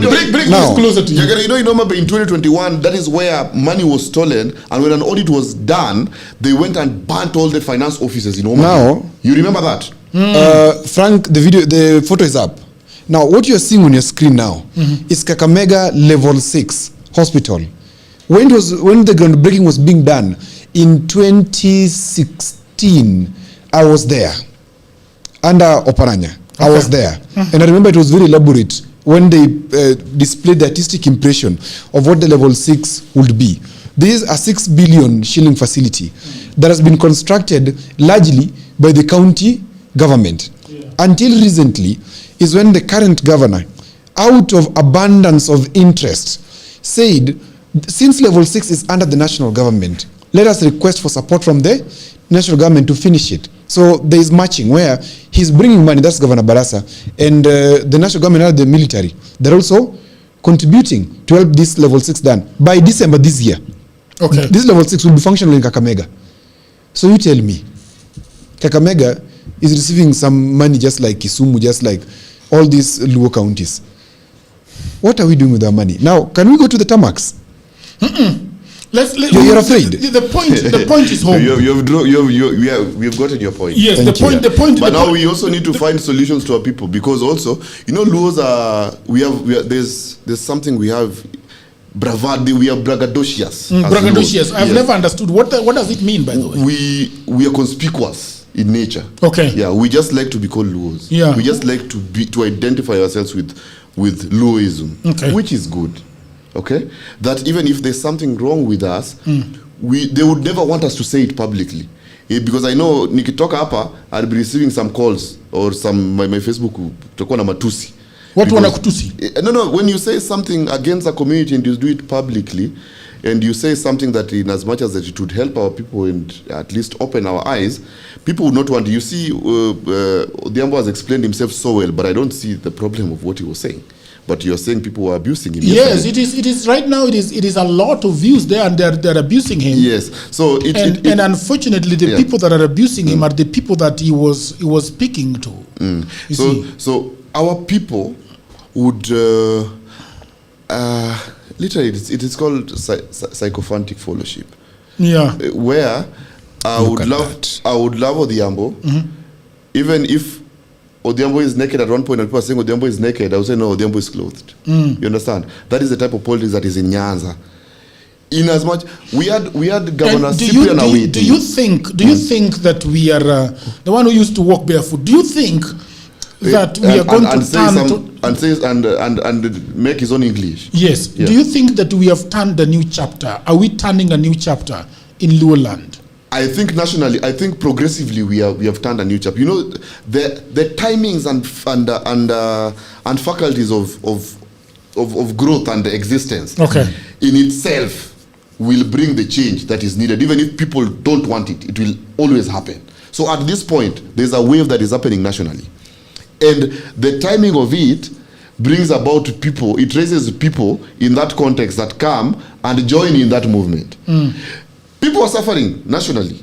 You understand? The people who were walking around Homa Bay and they were telling us one term, they're not saying it out of conviction or we were paid to do that. No. It is just a national function where everyone is pained with the current economic system. Yeah. Everyone goes home hungry. Some people don't eat the 3 meals a day that they used to. Some people don't even have a meal a day. Yeah. So in that context, it drives something else. It pushes an agenda that, hey, we are facing these problems. What do you think is the cause of these problems? And how could we solve them? Yeah. So even as someone who is not intellectually contextualized, would you feel that if I don't eat, I will die? What do I need to do? In the same breath, I hear lawyers are not very good leaders. We have Joel Oloch as a leader. We have Orengo as a leader. We have Babu, and then we have Sefuna. A group of principals and lawyers. How would you say lawyers are not good leaders? Bring this closer to you. Why do we over-exemplify things that are simplistic? Okay. Leadership and leading people is a personal endeavor. Okay. Our democratic structures are based on your characteristics and your personality instincts. Because if you are a good leader, you'd be a good leader. All right. Irrespective of you being a lawyer or an economist or whatever you are, you'd be a good leader. We have President Duma Boko in Botswana. That's a lawyer. Great. He's doing so good. He's one of the good presidents at this time. Yeah. Babu is doing very very well in Embakasi East. He's a lawyer as well. Yes. So why would we had I am not accusing you. No, you guys are contextualizing something that is a bit simplistic because this thing narrows down to an individual. Because we have had so many people also be very crooked. Do you think that you're one of the you are going to be one of the brains that are going to run this country should Linda Mwananchi take over the leadership of this country? I am very confident that I'll be one of the brains that would provide fundamental change to this country. What as Linda Mwananchi are you going to change in this country? If I give you a minute to pitch. By the way, I want to hold a presidential debate. I hope that you will come. Of course I will. Okay. But I'm not going for president. So senatorship. You just I'll do it. I'll do senatorship. But will he come? Who? Anyway, no. We will get there. No. Ruto, my favorite Nalot is gonna come. Jagger is an apologist. You know, Jagger called me and telling me that, me, I've not made up my mind.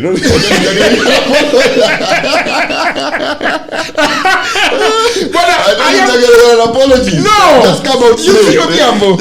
Don't mess. Don't. This is very defeatist of Joel.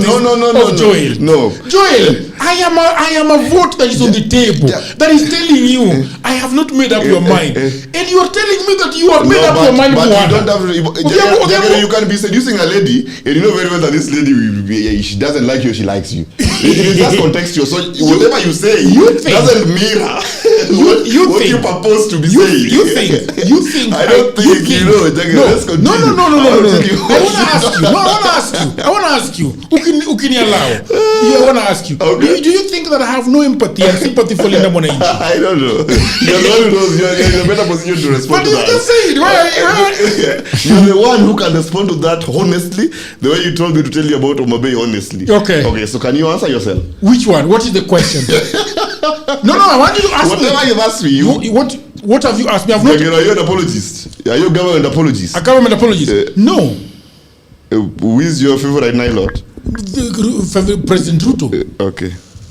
But the way when I talk about him as a favorite Nilot, it's okay. You don't have to explain. And you guys at Linda Mwananchi, by the way, let me tell you something. No, we don't owe you nothing. You shouldn't owe us anything. Especially me. You shouldn't owe us anything, but the country should. And I don't owe Ruto anything. And I don't owe Musyoka anything. That's correct. What you owe me as Linda Mwananchi is an explanation of why I should vote for you in 2027. Yes. Because if you look at Ruto, your favorite Nilot. My favorite Nilot. For context. I don't call him. If you realize, I don't call him my favorite president. By the way, I call him my favorite Nilot. Now, if you look at Ruto, he's always going around and saying that I want to do this, I want to continue doing this. In 6 months. I want to in 6 months, which is beautiful. So, which is a lie. So, what I would ask of you guys is that some of us are 44-year-olds. Yes, Jagger. Right? In another 25 or 30 years, we are going to die. All right? For sure. Okay. So what we are asking you is that we are not Gen Zs. Me, I'm not a Gen Z. You are not going to tell me about things that do not make sense to me. That's correct.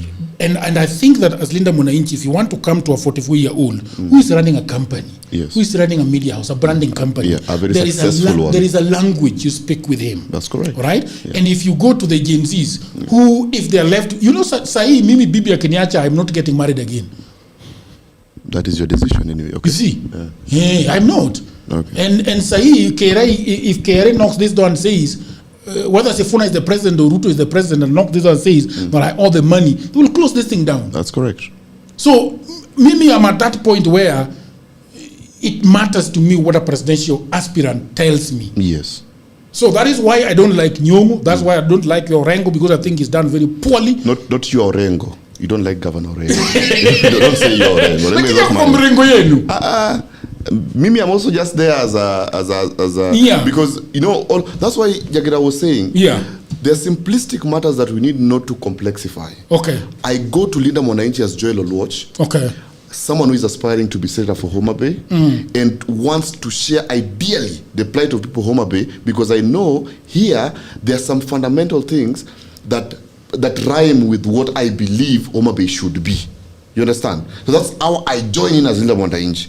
Governor Orengo comes with the same for himself. I know he wants to run for something. So he comes with the same for himself. Sifuna as well, Babu as well, and all of us come and put our heads together. The biggest problem, you asked me what Linda Mwananchi would really want to change in this country. Yeah. The biggest problem of our nation right now is it's the economy, okay? But Linda Mwananchi's core context is constitutionalism, where our presidential candidate Edwin Sifuna always says, mimi sitaenda kwa streets niue watoto wenu. It looks small, but that is very big.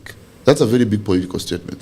There is no government that we have been since our eyes opened that has not killed our own people. We had President Ruto of late, when a child died and he was asked openly, a 10-year-old child, a 10-year-old boy, akaulizwa, the bullets that were pelted on that kid, akauliza aje, is he alive, right? He's still alive, right? That's what he said. That is cold. That is one thing that a president in his stature and nature should not even allow to come from his mouth. I don't know who advises the president. I don't even want to advise him.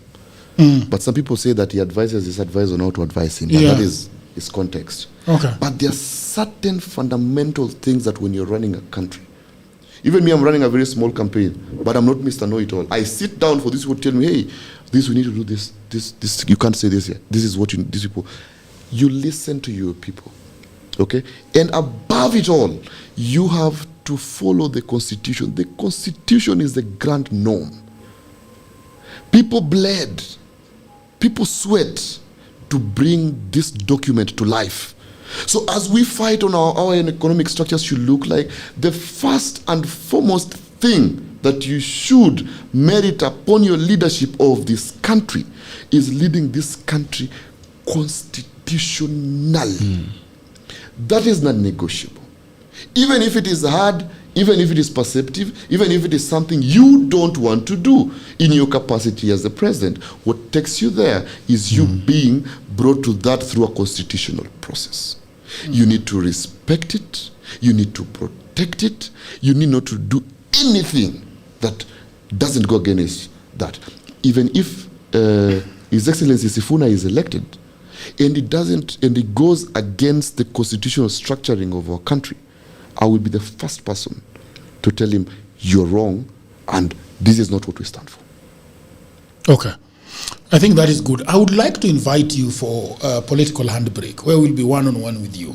It's a pre-recorded event, because I think I've got questions for you, but I think because of time we cannot go into that, because I would love to talk about the issue of constitutionalism. One of these days we'll do that. We want to play, there's a problem with Yambo in Mount Kenya. Yeah. And your government is doing bad things in the mountain. Is planting wheelbarrows in the mountain. I hear that there is one that is coming up in Nakuru. Ndindi Nyoro has got one in Muranga.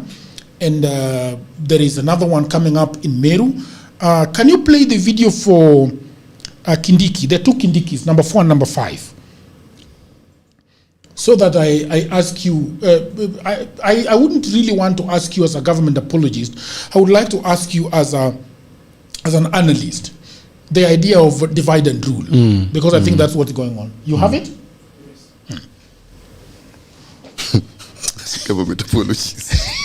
Lakini Deputy Rais, unafukuzwa na Kenya ukiwa wapi? It's not possible.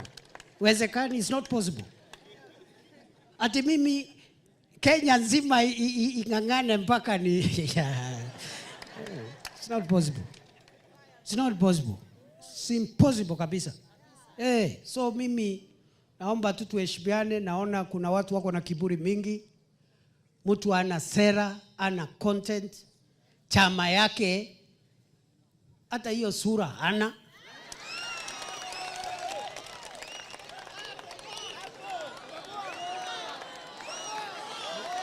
Niseme. Arambe. Wale watu wanaomba viti. Kuna mtu hakuwa mkubwa katika serikali. Si wote walikuwa na viti kubwa. Wengine walikuwa mawaziri. Wengine walikuwa hata naibu wa rais. Wengine walikuwa makamu wa rais. Siku ile walikuwa na kirauni kwa kichwa. Watuambie ni project gani walileta Meru, Isiolo, Embu, Tharaka Nithi, Kirinyaga, Kenya nzima, waeleze project ya barabara, ya soko, ya hospitali, ya shule ile walileta. Na kama mtu ana rekodi atembee, aende akiendanga. Ati upigiwe kura kwa sababu ya kuleta mambo ya ujinga na utoto. Ati ile kazi unajivunia, ati wewe unajiita shujaa kwa sababu ulitafutia rais nickname. Ati hiyo ndio kazi ile ya maana. Si namna hiyo? Alafu mwingine ati anajiita shujaa kwa sababu alipatia deputy president nickname. Kwanza kabisa, mambo ya Sikubia wetu wa Mbere, wa Embu, wa Kikuyu, wa Meru, wa Tharaka hatuwezi wachana tangu zamani. Na isipokuwa hiyo tena tumeongeza Wakamba wamekuja sasa, ni Mautikija South. Jamii yetu inaendelea kupanuka na kuwa wengi. Kesho nitakutana na wazee kutoka Isiolo na Marsabit. Mautikija North pia tunaweza kwa mlima. Hii mlima sasa itakuwa na Mautikija North ya wale Marsabit na Isiolo. Mautikija South Wakamba, Mautikija West wa Kikuyu, Mautikija East. All right, Odhiambo. Yeah. Divide and rule. There is a lot of cry because you saw that the gentleman, Mr. Deputy President, Professor Kithure Kindiki, has been making a lot of waves. The other day we saw a stadium full of two-term supporters. We have Ndindi Nyoro, who has also come up with his party. Metu was very offended with the idea of Nyoro's party. Mr. Gachagua also spoke against it. And if you look at everybody that blogs for DCP, they were completely against. Interestingly, government bloggers were in ululation and thankfulness in as far as that is concerned. What politically, what is going on there? Good. So if you look at the influence that is wielded by Gachagua over Mount Kenya, it's very strong. I mean, I was there yesterday and I saw. It's a very strong thing. But in the study of politics, you must look at the intention of mapping the country differently. When you're going for an election, you must understand these 3 geographical areas of your campaign. 1 is your strongholds. 2, you must understand where is the battleground. And 3, you must understand where are the swing areas. Okay? Now, once you understand your strongholds, these are normally where you enjoy the largest support. Yeah. And in Africa, specifically in Kenya, where you enjoy the largest support is normally where your identity lies. That is where your home people come from. It is where your hardest supporters basically come from. Then battleground is where there is sort of undecided voters. Yeah. And it could go, it is upon your work to take it, okay? You're going to struggle with somebody on it. It has not gone to somebody specifically yet, okay? But it looks like you could be sharing 50-50. So it becomes a battleground, Yeah. which means you need a simple majority in that area. Then lastly, you have the swing areas. These swing areas, they're the ones which are most significant in determining who becomes a particular leader where, okay? Now, once you understand that, then let's come to understanding what is the situation we're having in Kenya today. All right. We have central Kenya, we have Rift Valley, we have Nyanza. Why am I going with them as such? Because they have solid, homogeneous bases which vote in a particular fashion, and they have always determined the presidential outcomes in this country. Central Kenya, for the first time in a long time, is in a serious transition. In this serious transition, they're looking for a leader. The same to Nyanza. Okay? These two places are in a transition. Of course, the Nyanza one will take longer. But the Central Kenya one, because there's been multiple mini transitions, and they understand how to operate it, it has come to a point where Central today was imagined to be a stronghold of Rigathi Gachagua. Okay? But it is being turned into a battleground. That is a strategy that is being used by the regime or the ruling party to make sure that Central does not go as a stronghold, but it goes as a battleground where tunaenda kupigana hapo.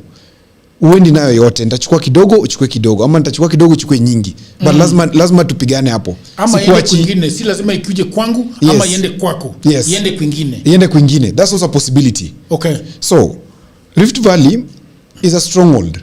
It's not a battleground completely. It's a stronghold of President Ruto because the majority there, of course, the people who don't like him at all, but the majority are with him. And I've said before, they don't talk. Kales don't talk. But so the question in Kalenjin land is that a few pockets might not like him. Of course, but at the end of the day, when the rubber meets the road at the election, they might decide, okay, I don't like him, but let me give him. Yeah, because at the ballot is the biggest question is who am I betraying? It's not who am I choosing. All right. That's the psychology of a voter. They betray at the ballot. So they don't vote. If they see Gachagua, they might want to betray Gachagua. So if they see Gachagua versus Ruto, who are they most willing to betray? Gachagua. Then you come to Nyanza and ask yourself the same question. Is Nyanza a battleground? Is it a swing? Or what is it? Is it a stronghold? And who's going with it? As looking to 2027? Yes. I think he watachukua kidogo. So for them, for Linda Mwananchi, they look at Nyanza as a battleground. Yes. And that's why there's a battle. Literally. Yeah. In the terms that it is happening. If you look at somebody like President Ruto, doesn't look at Nyanza as a battleground. He sees it as a stronghold. As a potential. Yes, a potential stronghold. Not stronghold. Yeah. But in his mind, this is a stronghold. Okay? Because yes, it could appear to them that this is a contested area. But to President Ruto, what contest? Okay? That's the question he has in his mind. To Gachagua, is it a stronghold? Is it a battleground? What is it? He cannot even define what Nyanza is. But he sees it as a point where he can throw the stone in the bush constantly to listen to what is happening. Exactly. So he can only talk to them as cautionary. He cannot talk to them convincingly. Okay. He sends caution statements to Nyanza, but does not send conclusive statements that mean in terms of ownership to him. Now, that understood, whatever is happening in central Kenya is developing several axes of power. Yeah. Between 1963 and 1969, there was something that was happening in Nyanza and generally in Nairobi, etc.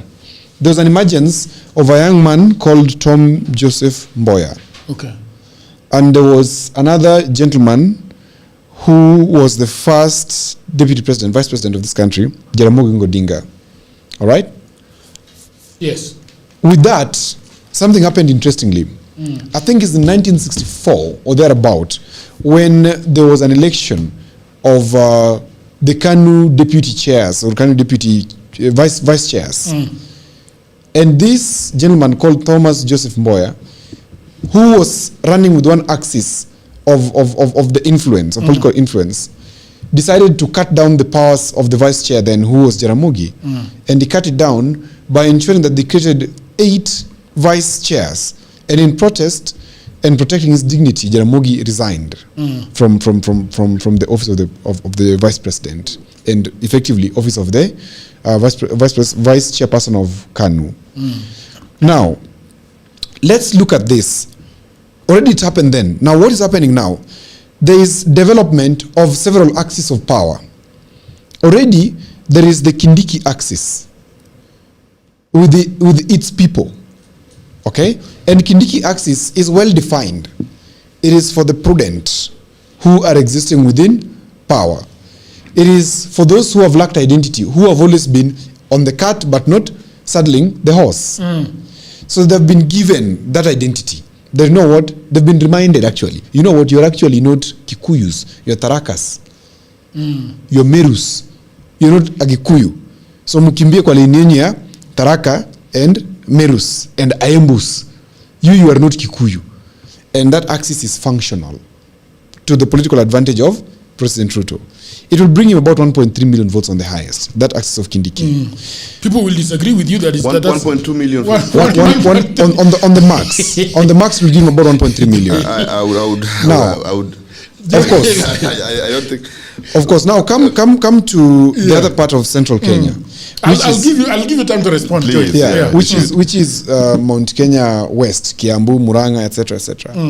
Murang'a, the Murang'a people, you look at them and you'll find something is different about them, even in terms of political alignment, especially now. We were here when we were talking about Irungu Kang'ata, refusing to outrightly go and join Gachagua. But trying to toe the middle line and go to Lena Monenchi, which is not so bad in terms of opposition. It's acceptable nationally, but also sort of could be acceptable locally. Or it's a bridge to where he's going. Okay? Then one person who we have wondered where he's going with his politics is this guy, Ndindi Nyoro. Mark my words. Look at how Ndindi Nyoro is functioning, even his launch. Look at the way he's presenting himself. Ndindi Nyoro has been lukewarm for a long time in the mountain. But all of a sudden, Ndindi Nyoro now has a party which he has launched, which is siding with the opposition, which is basically, in my view, a Trojan horse into the opposition. What does that mean? What does a Trojan what is a political Trojan horse? Like a war. It's there's a whole history about a war, a story that happened about a war. Yeah, but I'm just, okay. Just, so a political Trojan horse is where you send a mercenary, a sleeper cell, basically, into the opposition's camp. They look like the opposition, they talk like the opposition, they behave like the opposition. So you're saying he's a spy? Not a spy. A spy does collect and does not act. A spy just collects. But this one goes and acts like them and behaves to gel with them. But it's not them. But it's not them. It's the other. Because the question that then we ask ourselves, who benefits from Ndindi Nyoro's efforts in Mount Kenya? Joel, who benefits? Who benefits from Ndindi Nyoro's actions in Mount Kenya? Well, for me, for a long time, I've seen Ndindi Nyoro as a lukewarm. As you said, that is something we strategically agree with him. And this also is still unverified. He has called him a Trojan horse. Okay. Me, I would see him as someone who wants to, one, there are two strong factors in Mount Kenya. We have Rigathi Gachagua, which, in my opinion, I think owns that place 90%. Okay. That's why I was disputing the 1.2 million he was saying, and the restructuring of Mount Kenya East and Mount Kenya West. I think that is just how much are you giving Kindiki? I would. I don't think they take him that serious. For me, yeah. How much would they give? How much would they give? I don't think they will take him that serious. In this Odhiambo is saying 1.3. matrix. What are you saying? I don't think you would even get to 1 point. Yeah, 500,000, 600,000, 800. In my opinion, okay, I don't think he will be too significant in this political matrix. I don't think, because I also don't think he will be in the political calculations of 2027 with the president. So that's why I'm trying to disprove the fact. You mean that the president is going to drop him? not pre-election, not pre-match, okay, but post 2027 election calculations. So before the elections, it might be. I'm just trying to say he's not going to be the deputy president into post Ruto's preferred deputy president. That's what I'm saying. Okay. Yeah. So that's why I'm saying his existence in the political calculation. He's not going to go with him in the polls as the deputy president to 2027. Okay. Yeah. Who will that be? Well, these are political. No. I don't know anyone. That is we try to incept, but that is his own prerogative. He's the one who decides that today, even if he decides. But what makes you think then that he's not going to be the deputy president? Because what do you need from a deputy president? One, you need numbers. Okay. You need numbers either in terms of money or people. You understand? And comparatively, if you see the first Ruto deputy president and the second Ruto deputy president, Gachagua and Kindiki, who is more conspicuous in that nature? Yes, Gachagua. Yeah. So if you made a decision, the decision you made first, you see it a bit better than the decision you made second, would you still stay with the decision that you made second? Okay. Probably you would not. So in my political calculation, that's why I'm saying, as of now, regarding Gachagua as a good political attune in the Mount Kenya. Because if even after Ndindi made his party, he will still walk in Muranga and inspect guard of honor. Okay, that's so great. Because I've got a big question that I'm going to ask you after the Ambo continues. No problem. Yeah. So if you look at the, I like doing election by data. Because it's important, and that's what I've been doing, managing campaigns. That's fine. And I can tell you that in the just concluded Olkalau by-elections, which was basically a middle finger to the regime, the regime garnered 13% of the total votes garnered. If I extrapolate that against a background of a 65% voter turnout of the Mount Kenya's, not 8 million votes, but about 6 million votes in 2027. We want to just do the calculation. Okay? And see what 13% is, so that we do a proper calculation. That's a baseline that we're using because it's the existing baseline. We don't have another existing baseline other than this. Times about 6 million votes. That will bring about 780,000 votes. Okay? Based on the baseline that Ruto has to get in Mount Kenya. Is that the entire Mount Kenya or Mount Kenya That's East? The entire Mount Kenya.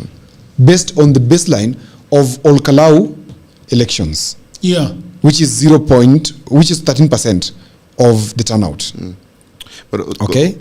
If I could cut you a bit, when we're using data, there's a context of the sample context that we do. Yes. By putting Olkalau alone as a simplistic sample, I don't think would mirror on what Mount Kenya would. Then let's use a baseline that you have.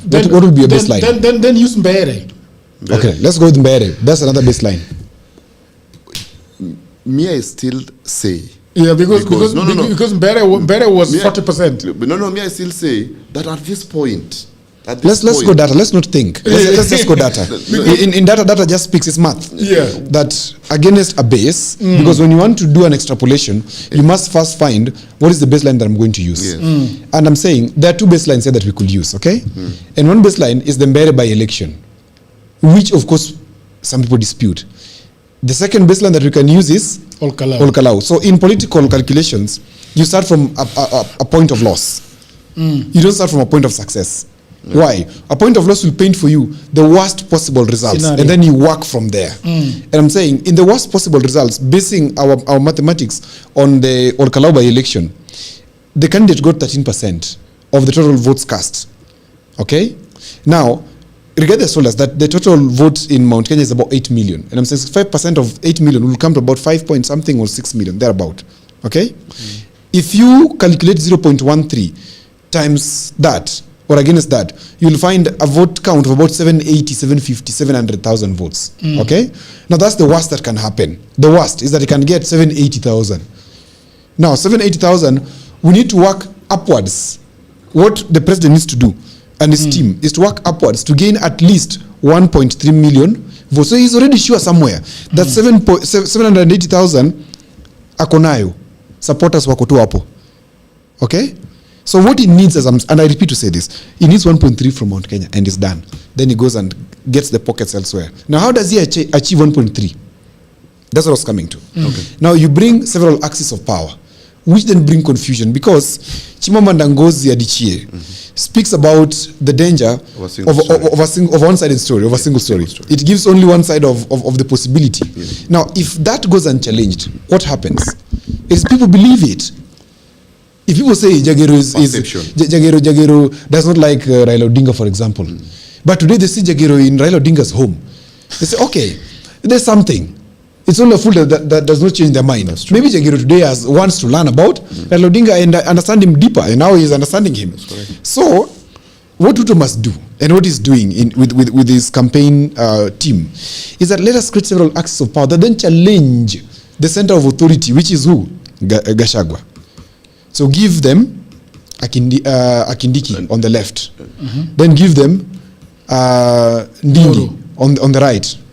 What happens? Ndindi is smart. Mushroom another one in Nakuru. And Mushroom maybe another one in Nakuru. Because I think Mr. Methu and Mr. Gachagua believe that there is another party that is coming up in Nakuru. Yes. And you see Nakuru is not absolute mountain. Nakuru is very cosmopolitan. In fact, I can say Kalenjin, Nakuru, Luo are there almost in equal percentage. Yeah. Yeah. Okay? So it's cutting him. You don't have to get the whole cake, but get a slice. So they decide Ndindi is believable. He's lukewarm, but he's believable. So what he has to do, he has to behave like a president and act like he's going for the president. Because up to now, do you know what Ndindi is going for? As he said, he has a party. Yeah, but as he said, what is going for? Which is the main principle, so probably he's going for the top seat. Exactly. But he's saying in that he's also sitting within the opposition. He wants to sit within the opposition. What we know in power, in political playing, sleeper cells are the most dangerous cells. That's correct. And Ndindi Nyoro, without batting an eyelid, I can say here, from a political analysis point, and I could be absolutely wrong for whatever reason, but from my small thinking, Ndindi Nyoro is a sleeper cell. And it's going to be effective to even bring just 300,000 votes. Just 300,000. Just 300,000 from the whole mountain. Doesn't need to have 1 million or even 200,000. Because remember what we want is how much? 1.3 million votes. So you need, if Ndindi can bring you 200,000, good enough. You're already at 900. So you're looking at 400,000. If Kindiki huko kwake, he can bring you about another 300 because now him is a proper person. Let him bring you 300,000 huko. You already need how many? 100,000. Pick from Nakuru. You're at 1.3. The math must math. And for this time, I can tell you, Ruto knows where he's sitting in State House, that there's no rigging this election. This election must be won through the ballot. If you don't win through the ballot, you're going home. He knows. And he must do his math. Otherwise, he will just relax and say, sinyi mkimbie tu, sikifika huko, I'll just announce myself. But knows the systems are too tight. The judges will switch off their phones and go into a retreat to write the judgment of the election petition. So you can't afford silly mistakes. Okay? So, Central Kenya effectively, at this moment, has been turned into a battleground. It's no longer a stronghold. Do you have something to say before we go to Babu? Odhiambo has put it so well. Okay, good. And so nice. Okay. But me, I still stand. Okay. Because we can't use data and factors that won't be there as rapporteurs in 2027. By putting Kindiki bringing what, I think with me that is inconsequential. Okay. Because he won't be in this political matter. There is a question that I wanted to ask you. Yeah, please do. Because you've said something very interesting, that that the entire Mount Kenya vote is held by Mr. Gachagua. I said 90%. Majority, yeah. 90%. You said the word 90%. 90%. Yeah. So what does that portend for your candidate, Mr. Sifuna? If Gachagua decides that I'm not giving you my 90%, what do you guys do? He's not deciding. He had sent the deputy party leader to come and give us assurance. So that's what we hold on. We had Cleo Malala said Rigathi Gachagua has offered his full and provisional support for the President Sifuna. So we are Gachagua we are in sufficient belief. Gachagua is endorsed. That is correct. Through his deputy party leader. But so is the same person that said that we cannot announce the party leader now. We will do it. We don't want Kasongo to start vurugaing us. That is a good tactic. He's still just protecting our candidate. So he might be cheating you too. No, he might to throw he might the be president off balance. contextually telling us the truth. Yes, but also we trying. Believe. we always say in politics that assumption is the mother of all efforts. That was said in public. You know, there's things you assume. You know, when you open up yourself to public. I'll only ask Malala a question. To public opinion, and I want to say it here. I'll only ask Malala a question. Was it Alole or Sifuna? Kama is Alole. Yeah. Kama jamaa yako anaongea hivyo nje. Anasema hivyo. Wewe mbona uendi huko Mount Kenya? Na useme hicho unasema in Mount Kenya. Ya kwamba ni kipi kilikuwa kinasemwa? Ya kwamba Rigathi ameamua kupatia Sifuna support. Mbona uende usiseme Mount Kenya? But also Babu was endorsing, but also Babu was endorsing the type of voter that we have Mr. right Joel. now. The type of voter that we have right now. Okay. Even regarding Gachagua's voter control. Yeah. Is if by any chance Rigathi Gachagua leaves and joins the government, I am very sure, and you'll call me to an interview. If in case he does, he will go alone. Okay. He will not go without his why was Babu endorsing Kalonzo Musyoka in Homa Bay? Let's go on. Exactly. So you see, what I would advise my senator here. I would advise my senator passing this bill first. You know what I would tell my senator here is that when it comes to politics, you must remember that the greatest strategy in politics is deception. Deception. Yeah. Deception is great currency in politics. The second currency in politics is betrayal. Okay? Now, if deception is the currency, could Gachagua be deceiving Sifuna? Okay. Just to buy time. Not deceiving him to harm him. No, just deceiving him to buy time. Yeah. Because we want to reach May. The announcement for Gachagua must be done in May. Once you're entrapped at May, what happens? There's you have no options. back. So what do? Become a Jonasi of politics. Right. And promise every woman marriage. I'll marry you, you're the best, you're the only one. You too, I'll marry you, you're the best one. Yeah. And you too, you will get, everyone would get something, you know? Yeah. You think Gachagua is the Jonasi of politics? Of course. so that May comes and when he's probably, let's say, acquitted, yes. And do you think... I don't... Do you think, for example, Wakili, now that you're an advocate, just a minute, now that you're an advocate, let me tell you one thing. Let me just ask you a question. Wakili, wait a minute. I want to ask you, because there's a point that you're bringing here, and I don't want you to escape. It's still your point. Now that you're an advocate, can you look at Kenyans in the eye and tell these Kenyans that you are sure that the court cannot free Gachagua to contest next year? You're putting me at a fix. Yeah. Well, his petition is merited. Yes. You understand? His petition is merited, and he has a upper hand. You understand? I think I would leave it at that point. Because let's not then litigate what is in the court. Let's litigate what is happened. We're not going to litigate it. You know why I asked him that? You know why I asked him that? Yes. Because if you're going to look at politics, you look at it with different scenarios that are going to play out. And one of them, you must keep it at the back of your mind, that people are inherently selfish. Inherently. And Gachagua, looking at his possibilities, remember, I've told you, there's one side that thinks that Gachagua is with the opposition, is going to work with the opposition to the end. Yeah. But deep down at the back of his mind, do you think he's not weighing his options and saying, how about, just a minute, how about I go with my parliamentarians to parliament? Whichever the case is. Can I ask you something? And Joel does not say the truth. He's a very dishonest man. Why would I do that? You are a very dishonest man. Can I ask you a question if you're not dishonest? Yeah. Can I ask you a question? Yes. If Gachagua today is allowed by the courts to run, do you think he's going to endorse you? Saying dishonesty is a very big thing, you know. No, political dishonesty. It's not like you are dishonest to your client. No. No. Dishonesty by conspicuously mentioning dishonesty to as long as you let my people start wondering what does Jagero know that we don't know. But Jagero, one thing. This one ends here. I can promise you that the dishonesty ends here. Jagero, this one is my opinion, political opinion. Okay. Let it not be attuned to Linda Mwananchi. No. My presidential candidate. This is your personal. His Excellency Edwin Watanya Sifuna. Yes. I believe that Rigathi Gachagua in his mind would not even want to be president. That is my political opinion. But what do you think? I believe if in Gachagua my mind is told by the that courts, even himself is not convinced that he can be the president of this country. Look, I'll repeat to another you. thing. That's the context I put Rigathi Gachagua as a kingmaker. He comes in, but he comes in with a bigger bargain.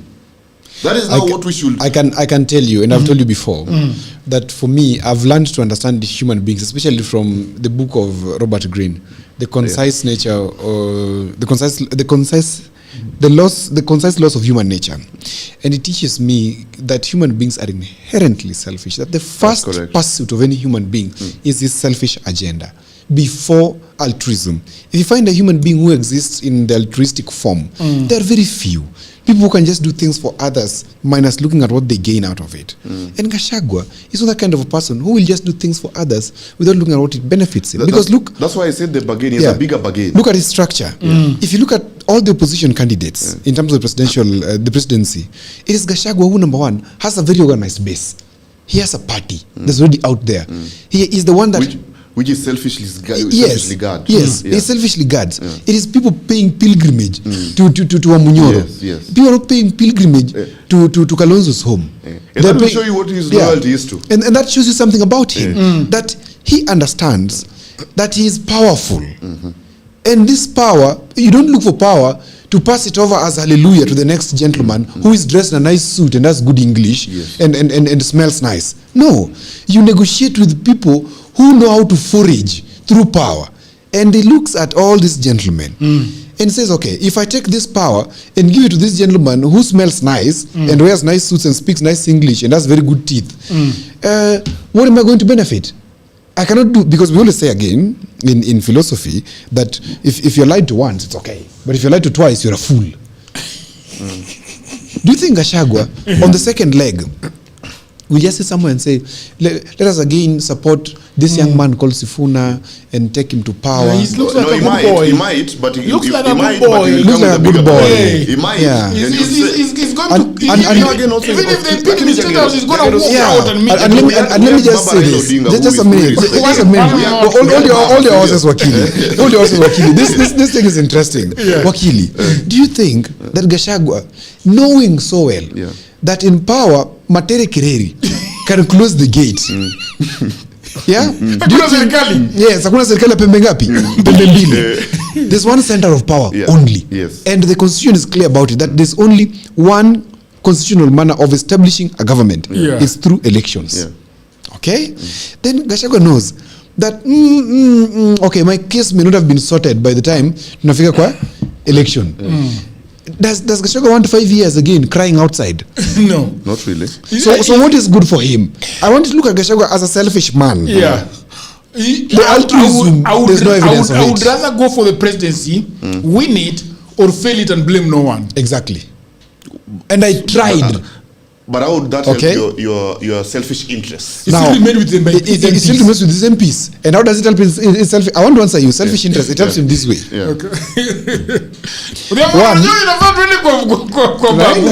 Nataka kuandika kubwa. One.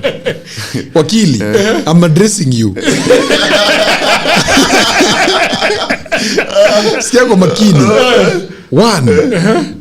He will have the most MPs after UDA.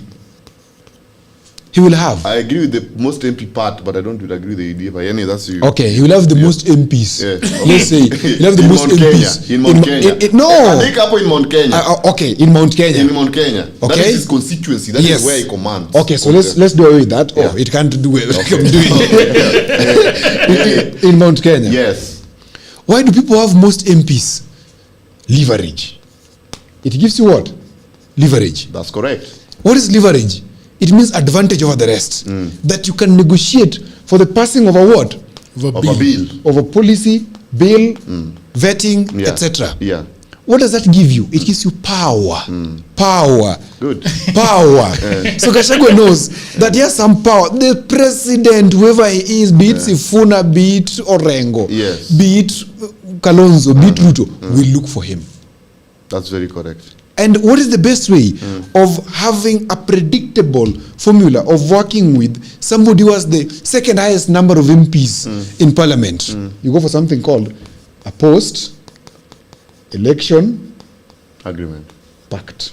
That's correct. It is coming, whether we're Kithini or we're Ndekini. Gachagua knows this. And he's looking at all these people. I've said it here before. He's looking at all these characters and wondering, who amongst these guys can really protect my interests? And I can tell you today, the only person who Gachagua sees and knows that his interests can be protected is Jimmy Wanjigi. Why? If he today says, I will tell you. I will tell you. No, let's talk openly. Do you think, Oduor, that the challenges of Gachagua are entirely about a country? Do you think it's bedeviled by the harms that are happening in the country today? No. What is pushing Gachagua? He's a man at self-actualization. And if the road is blocked, they need a messenger who can go and come back. Western Nimbali. Kutuma ujumbe na irudi. The messenger will take too long. No, but I'm going to listen to the other and then I give you a chance back before we go back to So Gachagua looks at Muranga. I don't know whether Wanjigi comes from Muranga, but I believe he comes from Muranga. He comes from Muranga. He comes from Muranga. Yes. And Gachagua knows before I reach Nyeri, Madira, I have to pass through Muranga. This is a significant symbolism that it is closer for me to talk to Wanjigi, who has a national appeal. What he lacks is the wind that will give him the thrust and the engines. That's what he lacks. But this is what I have: the machinery. And if I support Wanjigi and ask Sifuna to deputize who? Wanjigi. Yeah, it's a good thing. It goes. So these two, at least, as long as, because Sifuna is also a fundamentalist. That's the challenge with him. Because what does that mean? A fundamentalist is somebody who looks at things the way they are and does them the way they should be done. Now, politics does not operate like that. I agree with you. Politics does not work like that, unfortunately. That is problematic for Sangueñas. Politics is very relative. There's the absolute nature of politics. Okay. Which is that once you have power, it is yours absolutely. Okay. Then there's the relative point of that now. That once you're there, now you look at who has an interest that can help me. It's still absolute but serving. So the relativity serves your absolute nature. So Gachagua has looked at these guys and he knows that with the power he has, you're not going to hand it over to somebody who is sitting at his house and handling press conferences. You're going to give it to somebody who is weak. And I say this confidently, that Wanjigi election-wise is weak. He needs somebody to endorse him. And the easiest person who can endorse him and tell the people that this is the right person is Gachagua.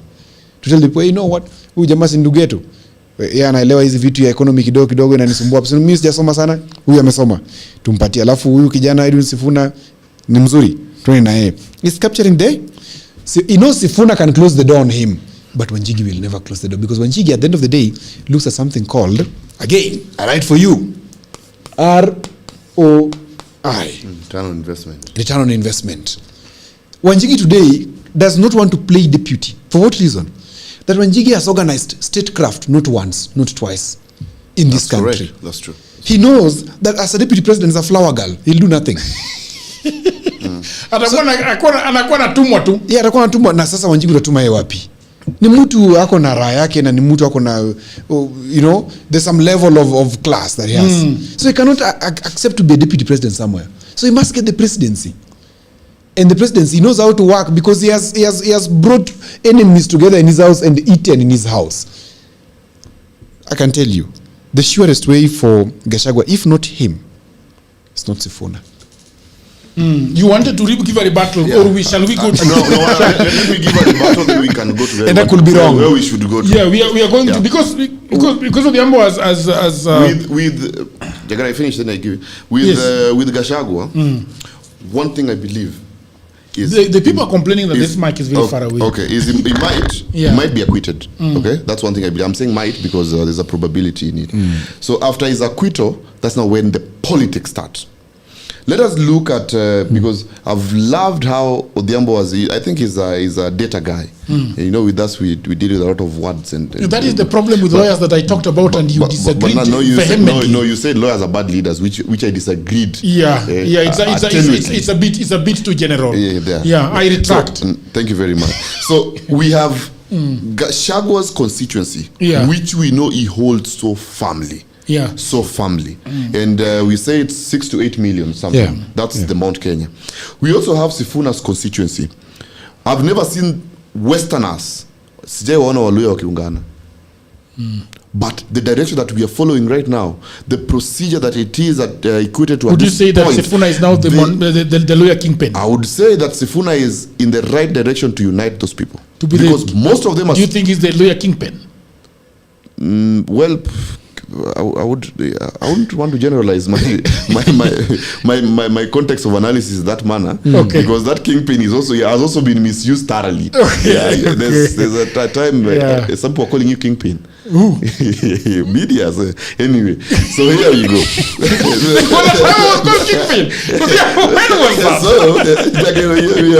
So what is this constituency? Western iko na voters ngapi? Is it about Western will be about 3-4? Actually, let me just check. But it's quite high. Give and take 3 million. 3 million. Because the most conspicuous part I wanted to rebut was the Wanjigi Sifuna mix. I've worked with Wanjigi. We brought us back sometimes in March this year. Put us with the meetings from 8 a.m. in the morning to 5 p.m. Wanjigi, from 5 in the morning? 8, not 5. Yeah. From 8 or 9 a.m. to around 5 p.m. in the evening. What meeting? We were designing how Wanjigi could be president. Oh, okay. Designing? Of course. Okay. And he called us his campaign, his presidential campaign team. No, there's a way he put it. We talked from 8 a.m. to 5 p.m. My friend Joachim would attest to that. He was there. Super SG was there. Who is Super SG? There is a Super SG for Safina. Oh, yes. Okay, he was there. Sure. I was with my fellow lawyers, the likes of Shadrach Wamboi. We were so many people, and some activists, some real people. And we sat down to design how this great man, this gentleman would become president of this country. And the first thing he told us, I'm not sitting in a table with the likes of Gachagua, the likes of people who are just saying one time and there's nothing. Fast forward 3 months later, 4 months later, I saw my good friend with a picture with Rigathi Gachagua. When it's politics, he says the greatest currency is deception and betrayal. Fine. That's how it's done. So anyway, what does Wanjigi bring to the table? We said politics is about numbers, the money or people. One thing Wanjigi has and is proud of saying is he's a bourgeoisie. He told us, I'm a bourgeoisie. The one part, he tell you do your part and leave for me the money part, because that is where I do best. Well, Sifuna disagrees, but nonetheless, he is very proud of how he puts it. So if he brings whatever he holds so dear to this, and convinces Gachagua to put him and with Sifuna, do you think the people will be convinced? That's my first question. Do you think the people will be convinced to have a Wanjigi Sifuna presidency? Because we have to be alive to this fact. No, I'm asking you. Are you going to answer that question? I would want Odhiambo to answer that question. But Odhiambo already answered it. No. Odhiambo gave us the context of Wanjigi Sifuna presidency, which is appointed for him. Yeah. But now I'm asking him, does he think after this faction has been made, would the people be loyal to it? I want to answer. You will. Just note it, then, because that I don't kill this. Please, go ahead. My thinking. I'm sorry. Then another thing, we had because the most potent and significant political alignment for me is Sifuna Kalonzo, because Kalonzo said in one of the interviews that he has no problem deputizing Sifuna, which again, I want you to see me so that I'm seeing you very well. Yeah, which he said he has no problem deputizing Sifuna or anyone within that the Linda Mwananchi structure, which is a plus to Sifuna. Kalonzo as a blocked constituency of voters. With him, he goes whatever way he is with these people. I don't know, is it 3 million or something? It used to be 3 million in 2022 and before. So he has a blocked population. So for now, we have Sifuna, which with plurality would block his constituency, which is the Western.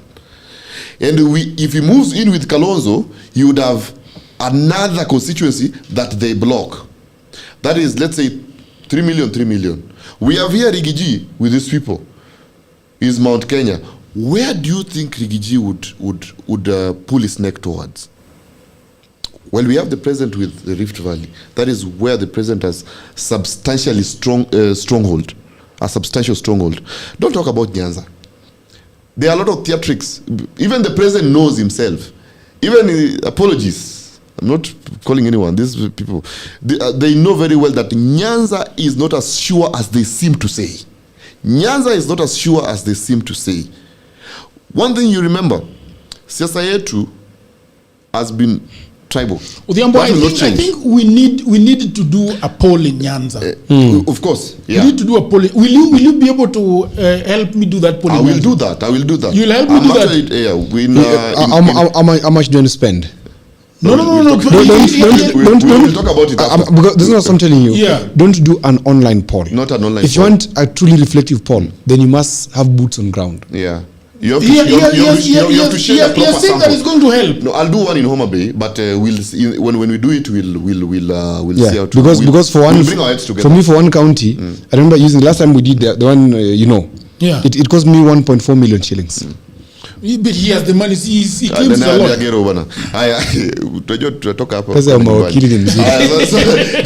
So you get. So we have a Kalonzo and Sifuna presidency, which might happen if it's determined on Kalonzo. If he agrees to it, we have Kalonzo and Sifuna. When that structure comes out, even Rigiji himself would be in a position to say, I might think this is winning. Okay. Yeah. Because and Rigiji, let's also realize that Rigiji is wounded. He's a wounded lion. Yeah. He was thrown out like a dog, being called names like a fuss. So he's in a point that he's still wounded, that he would not conjoin with this team if he knows this team is close to being better. Okay. Yeah. So if we have Kalonzo and if in his agreement and Sifuna, we have blocked a constituency that is significant to winning the presidency. Okay. Yeah. So in that context, bringing Wanjigi without numbers, because Wanjigi doesn't have numbers. He believes he has some numbers somewhere, but he has no. I don't think he has numbers. Yeah. Is that why you took off from his camp? He's my friend still. So why did you leave Wanjigi's camp? Wanjigi is Jagger, why don't you allow me finish? You see, this is the dishonesty that I spoke about. Anajikuna. He's a dishonest man and he refused. Now I'm asking him, why is it that you lost faith in Wanjigi?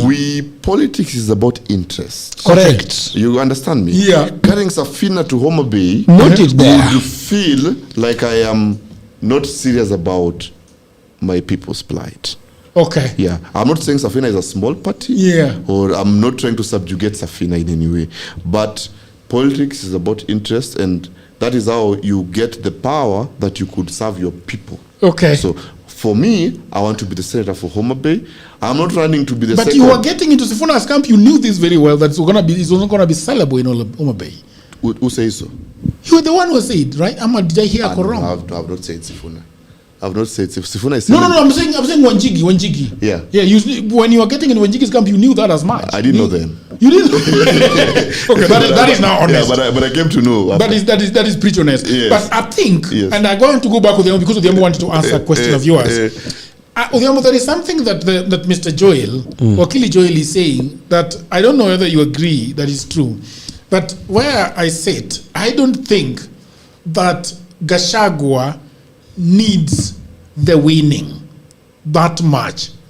He doesn't need. I think he needs to needs win. a political bargain. He needs to win for himself more than he wants to win for the country. Correct. So I am thinking that when Jig is not going to, when Mr. Wanymunyoro is not going to see a winning ticket and then jump onto it. If that winning ticket is not going to serve him, I am thinking Odhiambo might also chime in on this, that he might lose the presidency but get what he wants. That's the whole so that point. he gets into a and I want to say it in the best fashion that I can put it. Okay.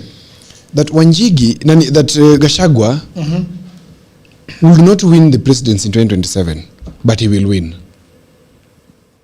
So, but they're also being too philosophical. I'm not too philosophical. It's a simple English that lawyers are not very good grammar people. They argue throughout on simple commas and full stops. No,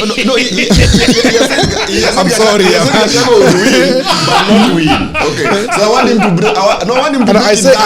I want to repeat. I want to break it down. I was joking. And repeat. I was joking, Wakili. And repeat that Gachagua will not win the 2027 presidency, but he will win. Those two sit as follows. Okay. The 2027 presidency, in Gachagua's ultimate playbook, in my analysis, which could be off, and so the audience must always understand that I'm very open to losing. Okay. Gachagua looks at these people, and he knows that you cannot create ground for the people. They will then use it and leave you there. If you create ground, you must use it for yourself. There's no reason why Gachagua is investing too much of his time, energy, and welcoming people to his home, and the wife cooking for the people, only for him to hand over this to somebody. Sister Dorcas. Yes. Now, and Jagiru, we're looking at this thing from a very interesting point. That for us to understand Gachagua in 2027, we must understand, what does Gachagua want? Selfish, personal, private. Akijifunga kwa mlango yake, boom, watu wameenda. Anaingia kwa kitanda anajifunika kabla alale. Akiingilia ceiling. Akaingilia ceiling. Hizo 20 to 30 minutes akimeditate. Unafikiria anapiga hesabu. Leo nani ameingia? Huyo nimeona governor wa nini Laikipia amekuja. Badilisha na muona hapa. Okay. Sasa hii kitu yangu inakuwa mzuri. Sasa governor huyu nitakuwa na gawa na yeye. Hii positions pay watu yangu na biashara yangu iendelee. Okay? He said that openly. But he didn't hide. He said that wewe governor ndakupea deputy. Nitakwambia wapi? Do you remember Gachagua saying that openly? He said that watu wangu ambao hawatakuwa wamepata nitawaweka kwa hizo counties. First of all, that's the first line. So he looks at which governor has come to him. In fact, there's even a committee that verifies the loyalty if you're coming from UDA. Kama ile ya Trump. Yes, there's a committee inaangalia, so we need defector. Wakawacha tukuangalia umedefect namna gani, quality yako. Right. Now, that is why Fanyamambo was saying the other day that henceforth anybody who takes off from the government must join Ndindi Nyoro. Wasikuje DCP. That's exactly why he was saying that. And that is not just a statement of, because I mean any sane person will imagine that anybody who leaves the government should go to DCP because it will then give DCP credence. But what do you think they're saying? Don't come here. There's some selfish interest that is first being pursued there. Okay? And they're unable to use deception. DCP is unable to use deception in this front. So the only person who is understanding the deception is Gachagua. And he's not understanding the deception on behalf of the people, for himself. Jagiru, 2027, Gachagua will not win the 27 presidency, but he's going to win in that whatever Gachagua wants in 2027, he will get, except the presidency. Okay. He will negotiate with whoever will be in power, even if it is Sifuna, to get what he wants. Let's go to the issue that we are having today. We have got some whisperings around the country that Gachagua is moving towards Nairobi, barreling his way into Nairobi and figuring out how he can take Nairobi or leave it, and if he leaves Nairobi, to whom does he leave it for? Okay? So we saw Gachagua met people of the internet, Mr. Irungu Nyakera, and he told Nyakera, staki kerere yako hiyo kwa hiyo governor ya Nairobi. And Nyakera came, and if you look at Nyakera's Facebook post, he says something very interesting. I don't know whether I should go there, but let me go there as I very fast and look for Irungu Nyakera. There is something that he said that is very interesting. Immediately after he spoke with His Excellency, the former Deputy President, Mr. Rigathi Gachagua, Mr. Irungu Nyakera says that, let me just load that so that I read it. It is such a defining week.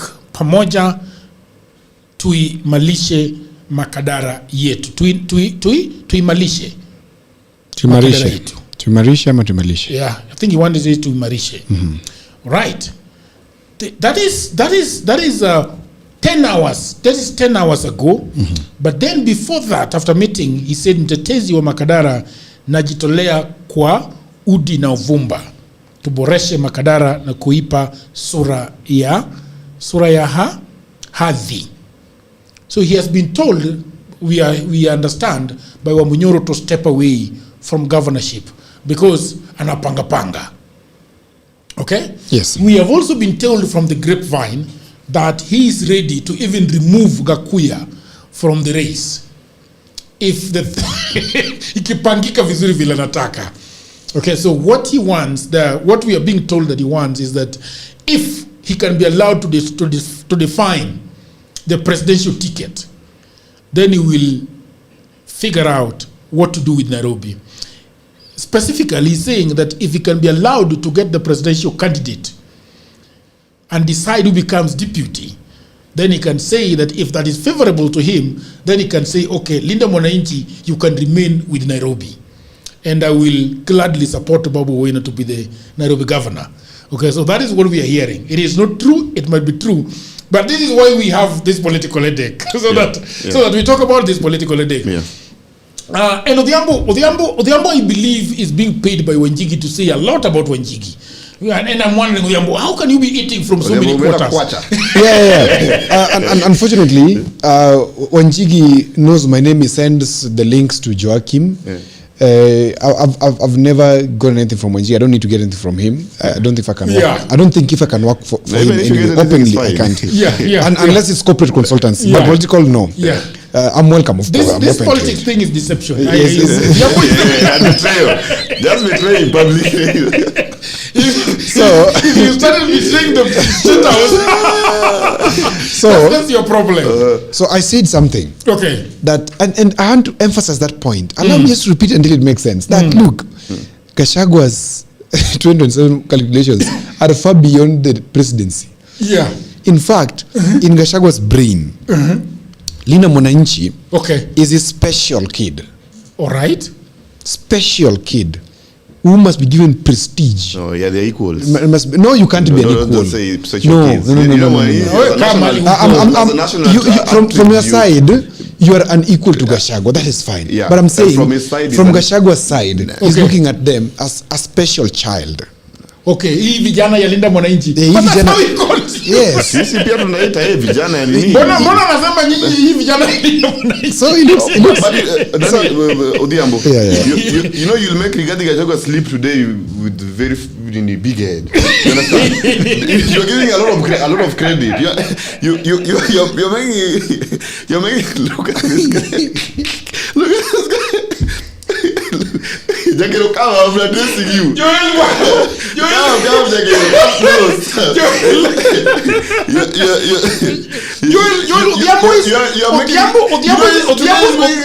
Look so big.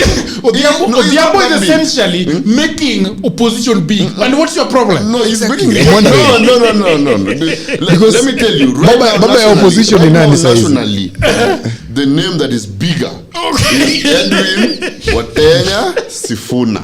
That is the name that is bigger now. It is undeniable. And that's why, Jagiro. When you were 3 months, they said. But how can it be bigger? It doesn't have 10%. When you were 3 months now, they're saying, oh. You were the one who was saying, that doesn't even have 10%. And that's why I was saying, Jagiro. You're the one who was saying. That the challenge with that doesn't have 10%. is making me lose my train of thought. That's all of us are in opposition. Okay, let's come back to the discussion.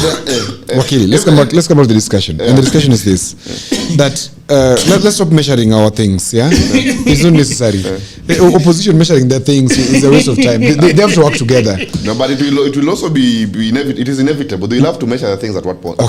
Now, when they measure their things and succeed, they will bring us the result. Yeah, so but for me today, my job is just to try and understand what is going on in Gachagua's head. I am just being, I'm just taking a tour in Gachagua's head. Okay. Yeah. And I'm looking at him, and he looks at me. We will delete this video after. Please do.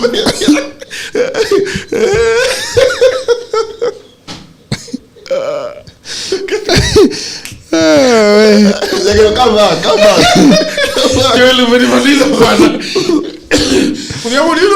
What I like about the leader Mwananchi people. Yes. We are honest. We are very honest people. These people. I love them. Odhiambo, go ahead. So today Odhiambo is not conspicuous. Their apologies. Yes. So Gachagua is looking at Linda Mwananchi as the special child who I have to send, is my emissary that I have to send to special missions that require a national appeal. Yeah. Okay, missions that will not make me look like, that will not have my face but have me, my hands all over them. Yeah. One of those missions is the great Nairobi City County. Reason why the great Nairobi City County is too important to Gachagua, even more than the deputy president's position. It's because if he looks at Nairobi City County, this is the greatest leverage you can have. Because if you cause civic disobedience and political insurrection within Nairobi, then the government cannot run. Today, if there is chaos at City Hall, the attention of State House is captured immediately. For what reason? This is a diplomatic seat of the country. This is one of the biggest contributors of the GDP of the country. This is the intelligence seat of the country. This is basically the heart of the country. That if something small happens in your heart, which is small in your chest, the whole body will respond. Get it from that perspective. So it is important that let me lose anything, but this one, I catch it. So this one is the ball. Nairobi City is the what? The ball. It catches it and grabs it properly. Ukaleta mchezo anafinya kidogo. And the State House does what? Responds. Remember, Raila's politics was very effective because he captured all the key cities of the country. Are you aware? During his lifetime, Raila captured Mombasa, Nairobi, Kisumu. He captured full. In fact, look at his demonstrations. Whenever he would urge for civic disobedience, where would it be reported most? In the cities. So Gachagua, yes, Kisumu, Mombasa, and Nairobi. So when Gachagua goes for the cities, he knows that he has a sizable number of Kikuyus in these cities that he can talk to, especially Nairobi, because they're the business committee or the business community here. Then he also looks at what is acceptable. And I've said, Gakuya looks like a farmer from Kiambu who is driving into the city in the morning and driving out in the evening. Of course, he's a city father. But look at him and look at the city voter. Yes, he represents a part of the city vote, but not the desire of the city. Do you understand, Jagiro? So that desire of the city is carried by Babu Owino. Babu Owino also makes Gachagua have a bigger image than what he has. Gakuya doesn't give him that. How does Babu do that? I will say it. Gakuya falls into the stereotype of a Gikuyu supremacy. And Gachagua does not want that in Nairobi. He wants another person who is loyal to him, who looks at him as a father. Has Babu Owino called Gachagua a father? Somewhere. He has. Politics is deception. It's a deception. But if you have to deceive to get there, then so be it. So is Babu Gachagua is Babu deceiving Gachagua? Well, Is Babu saying that Gachagua is the surest path to his win? Yes. That's the truth. And is Gachagua balancing and saying, okay, do we need to have somebody there that we can also respond to me, like report to me? Do you think what's his name? Gakuya will report to Rigathi? I doubt. I think you don't know Gakuya. If you want to understand Gakuya, find out from the Eastlands who he is. He's not the kind of a person who reports. He's the kind of person who's a chief. He's a chief, he's a lord. Once he declares ownership of a particular place in terms of influence, then that is a very powerful man. He's self-made. And I've talked about self-made people and what it means. That if you meet a self-made person, know that you're staring into the horrors of unskilled labor. Because who mentored Gakuya? Did you know Gakuya before 2013? No. Who knows Gakuya? In terms of mentorship. But who knows Babu? In terms of mentorship. We can see. He came from university somewhere. Then he went into the ODM family. Then now he's constantly getting mentors and godfathers. And Babu would appreciate having Gachagua as his godfather in 2027. And Gachagua looks at this young man and says, huyu ni kijana yangu. Naweza mwita na tuongee. He looks at the fellow who is inside there right now. Sakaja. And he said he's the one who talked to Gikuyus in Nairobi to ensure that Sakaja got the seat. And Sakaja disrespected him. So he's punishing Sakaja. And so Babu goes in knowing that if I joke with this guy, he'll punish me. But a mistake that Babu has done already. He has already told Sifuna, the president, that you will only be one term. That is coming for the presidency 2032. Does it make sense to Gachagua? Yes. Why? In 2032, Kikuyus are coming back to power. Mark my words. They need somebody who will be a very aggressive person to give them a supporting image, which is Kikuyu Luo win. Who is that person in 2032? Babu. Thank you. So Gachagua wins Nairobi, not for today. He wins Nairobi through Babu for 2032.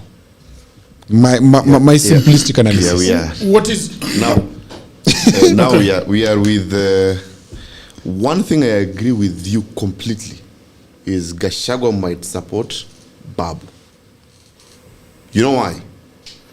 Gachagua want to selfishly contain his interest, where he knows that from a region I come from, I want to be disguised as the kingpin.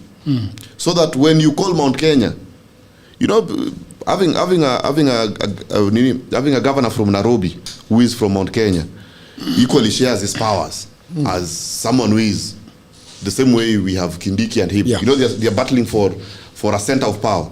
But since he wants to own his constituency, and as a politician, he wants to own his people, he would not uplift someone to the level that he is. Bringing a governor for Nairobi from your same region who speaks the same language as you and owns the same name as you people would equalize him to a position that is simply the same as him or second to him, which he doesn't want. So one thing I know, he would bring, Babu would get a plus on that. How did Babu get here? Because Babu is also forced to reckon with. Yes, simu tu hivi kwa hii siasa ya Nairobi. People are saying, oh, you know, Babu is a bulldozer of politics, my friend. He is. If he wants to get there, he would get there. He would only, let's say if he doesn't get there, maybe get there when his head is off. But if he wants to get there, Babu would get there. That's what I've known with Babu Wino. When we were moving, he said, Tutaenda. And that's the spirit of politics. You understand? So I know that Babu is very consequential in the matrix of Nairobi. Who are Babu Wino's competitors in Nairobi? That's where we get to. Who do we have? We have the sitting governor, Governor Sakaja. Who do we have? Gakuya. My friend Nyakera, I've seen is backing down. He was a third force anyway. Not in a bad way, but these things are evident. You know, you will not just wake up one day and then change the matrix. There's always a very slim chance. When we do our analysis, there's always a very slim chance where we give to deviate or to approve, to improve. So at this point, with the faction of Nyakera, it would not do much. But now we have Babu, we have Gakuya, we have Sakaja. Those are the strong people. Maybe the Lady Bishop would come later and others. I've started with Nyakera. Yeah. Remember that in the very initial stages of Nairobi gubernatorial race, I was consulting for Nyakera. And we started with him and his group, including former PS Torome. And we did discuss. Yeah. Nyakera is a very good candidate for Nairobi. I know that. Very good candidate. Very intelligent. Nyakera would make a very good governor for Nairobi. Yeah. Because he has the ideology. He's business driven. He's a man who has the personality to be the governor of Nairobi. That's correct. But there's just a small thing about Nyakera. He has a small problem that he waits too much. He procrastinates too much. And that is now coming to his undoing today. And remember, he's tried to contest in other areas, not only Nairobi. And there's that curse that comes with him that is always dropping out of the race. He's always dropping out of the race. And once you have that brand of always dropping out of the race, even your opponents don't take you seriously. That's what they look at. And the parties don't take you seriously. Yeah. I sympathize with him because I was looking at Nairobi to be a contest between Nyakera and Babu Owino. And I was torn between the two in the first instance, because Babu is somebody who grew up with Nyalenda. Nyakera was giving me business to consult for him. But I do feel very sorry for him going for Makadara, because it's basically an uphill task. If I were him, Nyakera, I would tell him, or if I were him, I would go back and help in the presidential campaigns and organizing in the United Opposition as a technocrat and negotiate for a position when they get to power. Anyway, that would be the best bet for me. But still, he has a good chance. I don't know about Makadara, but I know Nairobi he would fit nicely. And why is everyone always talking about Makadara? When Pasari said she's not going for women rep, you said she's going to Makadara. Who is the MP for Makadara? Who is the MP? Aladwa. Oh, I know why. He's also going for governor. Looks like an... because he's not going to run. Looks like a windbug. It could be swept off. Could be swept off? You're saying he's inconsequential? I know. No, he's not inconsequential, but currently he's disadvantaged. I don't want to go into the details, but I know. He's also a beneficiary of anchoring. Anyway, we are here. We are with people competing with Babu. So Sakaja, how did Sakaja come to power? Sakaja came to power because of a miscalculation of ODM Azimio Jubilee coalition. Yeah. Full stop. That is how Sakaja came to power. How did he come to power? You don't bring what is his name? This good guy, this lucky man who was going against Gachagua. Igade. No. Igade. Who was going against Igade. Igade. Yeah, Poly. How do you say Igade? Polycarp Igade came to this competition. I think was it 7 months or 8? It's a bit late. A little bit later. Very late. Okay. They would have left if Wangacha or team. That's where I'm coming to. Yeah. And you want to bring an accomplished senator. He used to be called Super Senator Sakaja. Yeah. He was very accomplished. He was strong. And Governor Kilonzo. He was strong. He was everything we could say good about politics on him. Just like Sifuna is today. Just like Sifuna is today. So by bringing to him someone like Igade, I'm not saying Igade. Should we be careful about super senators? It is a tag they put on people. If you're good, you're good. You don't have to. He was good at the senatorial level. To tell people. If you're good, you're just good. It comes naturally. Anyway. Also, you haven't seen much chaos in Nairobi under Sakaja. I mean. Yeah. So by then, it was just nice. It was everyone's darling, ready to be. Beautiful nanny. So when we got there, they bring him Igade, someone who is from a corporate. Someone who doesn't attune himself very well with the people. In as much as Raila is there, atakuja seme, nyinyi pigia huyu. Raila's his constituency. But don't also believe that if you are attuned to a certain center of power, they will follow you completely. There are people also with their minds and their thoughts. There's a middle class or however we. So as we check, that is how they got the matrix messed up. But they would have left him with the team. Tim Wanyonyi. Tim would be the governor his today. Particular strength. Yeah. Whether it would have been the governor or not, but would have known his particular strength that this is how this would have gone. I believe strongly that the biggest miscalculation that Azimio did in 2022 was removing Tim Onyonyi and bringing Polycarp Igathe. Polycarp Igathe was a clown politically. Clown. Yes. He would go wash clown. It's not bad anyway, but he made now politicians look. He brought out the outer sense of what politics. Yeah, Sakaja was a very easy, likable candidate. Not strong but likable. Yeah, he didn't do much. Yeah, he didn't do much. He was so mechanical in bringing himself as he was trying too much. You see, governor. when you try too much, even people see and say, "Hey, you fake man." Fake. Yeah. So that is the point. So the people vying with Babu right now, even if a poll is done today, because the best candidate is always a candidate who has not run. That is always the best candidate, because if you have run, people already know you. Yeah. People know. Nairobi is has a lot of problems. There's garbage, which is there's a lot of it. They told us that they'll do whatever. They said they will be fishing in River Nairobi some months ago. Said they remove all the garbage, and they have not done it. And you know, as someone who has run, also you have a lot of promises that you've given the people that you have not done to them. Sakaja has not done a lot of things. Actually, his attrition rate of his promises to actuality is very low. Attrition rate. He's very low. So people have a lot of marks on him, and he's a marked man because he has not made look what he promised.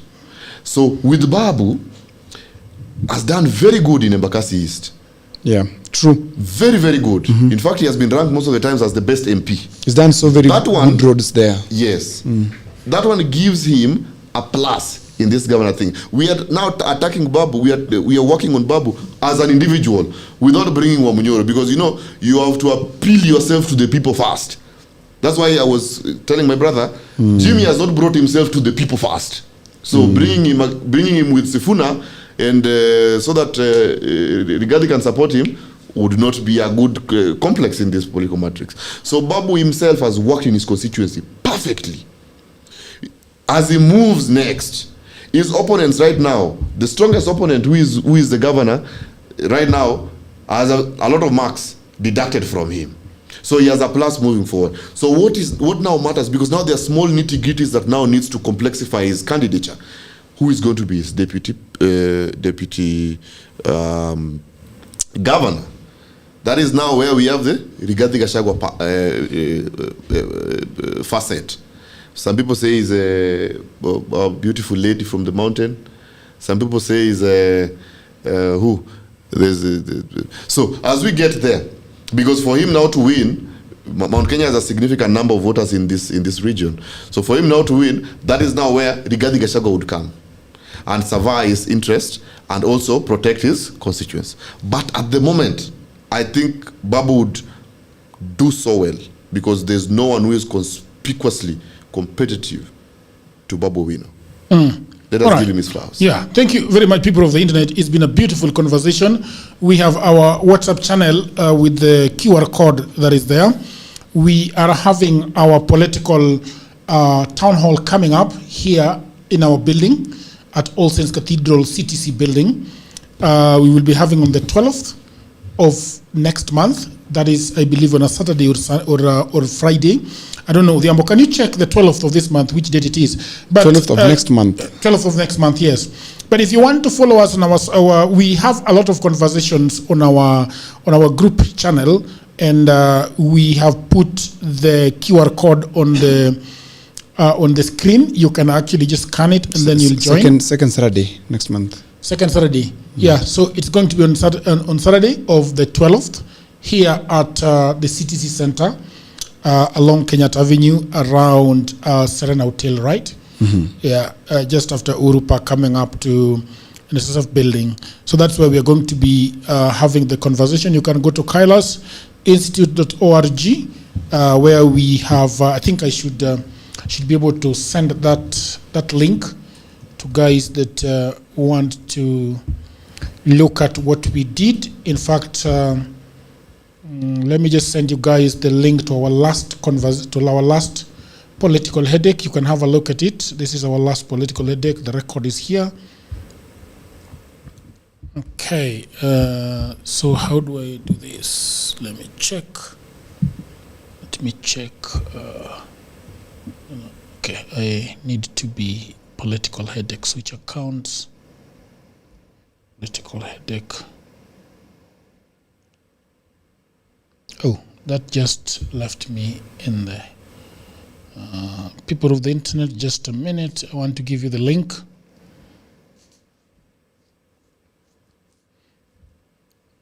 That conversation was amazing. We still have 900 people. So people of the internet, that is the link to our last conversation. You can have a look at the pictures. You can look at the video. Let me just pin it for you so that you can see it. Yeah, and then I also want to send you the link for the Kisumu town hall, which is our last town hall, which is our second last town hall.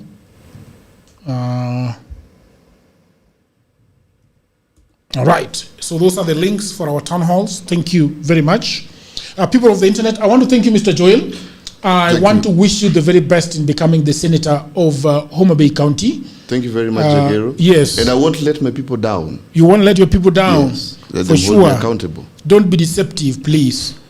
When you get it, please do what the people want. I will. Odhiambo, I want to wish you very well with your, with your factual dream. Yes. The dream of becoming the Sweet MP Potato Republic. Sweet Potato Republic. A very good place.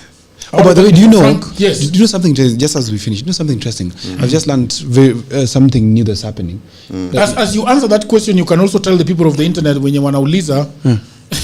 First of all, somebody has sent me a message saying, Odhiambo anamuka tu hivi, anaenda kwa ofisi yake anapata basha kubwa.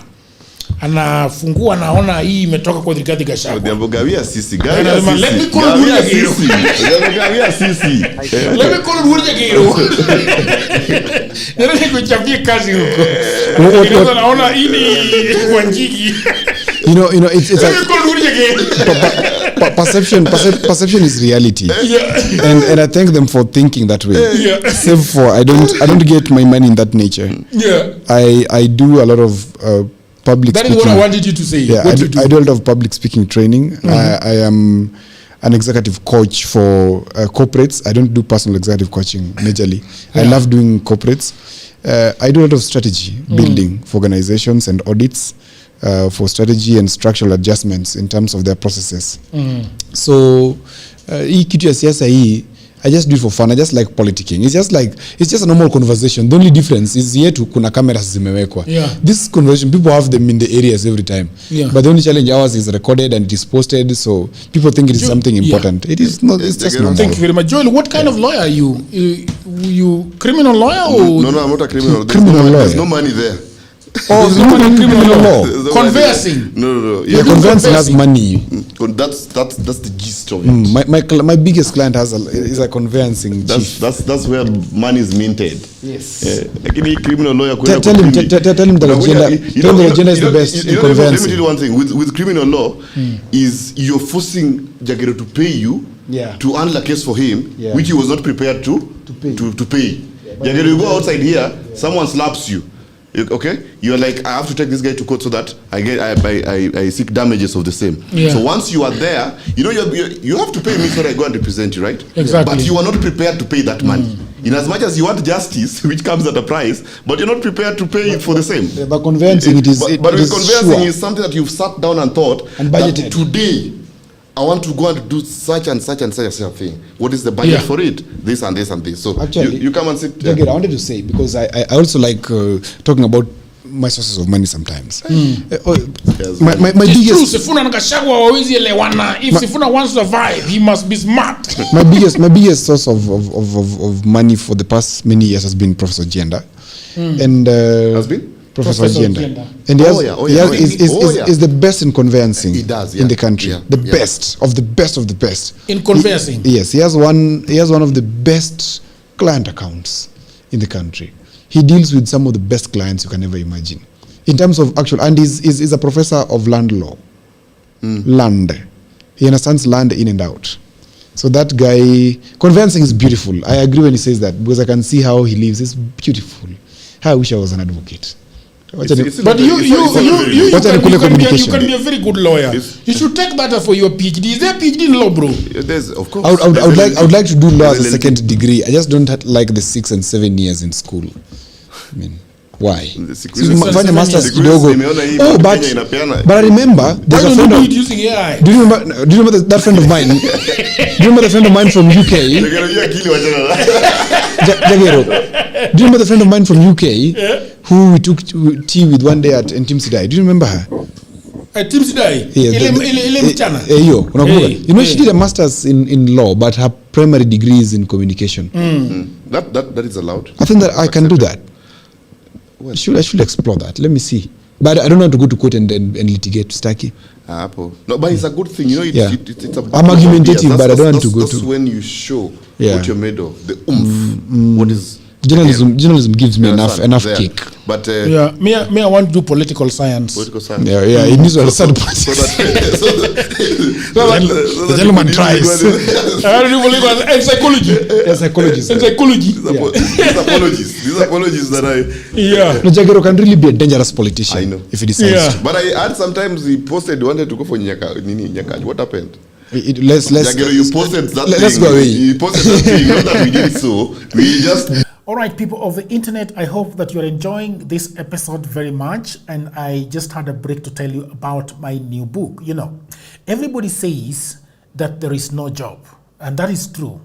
Also, that was me 10 years ago. The problem is that everybody is trying to get a job in their town, in their city, in their marketplace. They ask friends for jobs, mothers call uncles, uncles call brothers, but there are no jobs. Let me tell you what no one is telling you. Jobs migrated online. What I actually mean is there are many, many jobs around the world and there is no one to do them except you. I work for Americans myself. I work for Europeans. I work for the Chinese. I work for the Australians. I work for the Canadians. And so, because I have done so much for myself, I said to myself, you know what? I should compile what I've been doing for the last 15 years. So in 2024, I wrote a digital book called Goldmine 18 Hustles for Africans. And then in 2025, AI came. People say AI is taking away our jobs. And for me, I'm going to say false. There are actually AI jobs. Jobs are not being taken by AI, but there are new jobs online that are there because of AI. Now, mimi ni nani? I created more jobs. And for now, in my new book, we have 25 online and offline jobs that you can leverage on if you do not have a job. So in this powerful volume 2, I share 25 new actionable online hustles specifically researched and tailored for Africans. My new book provides clear step-by-step guidance drawing from my extensive experience and research, including the mistakes I've made and lessons I've learned over the 15 years that I have worked online. So what can you do online? You can become an executive assistant for busy folks in Europe, America, Canada, and get paid for tasks like watching videos and taking online surveys. Okay? You can build a lot of things. Build a business as a virtual assistant, start an e-commerce shop without capital, be an affiliate marketer, or you can also become actually an English tutor and tens of AI jobs. If you have a job, that is fine. But I also know that you can buy this book for that brother, for that sister, for that mother, for that cousin, for that husband who is watching Netflix all day at home. Buy it for your friend who is always asking for cash. You know that friend. Now, all the information is on the description below. You can also inbox me, you can WhatsApp me, or go to my website, which is odworjegero.co.ke.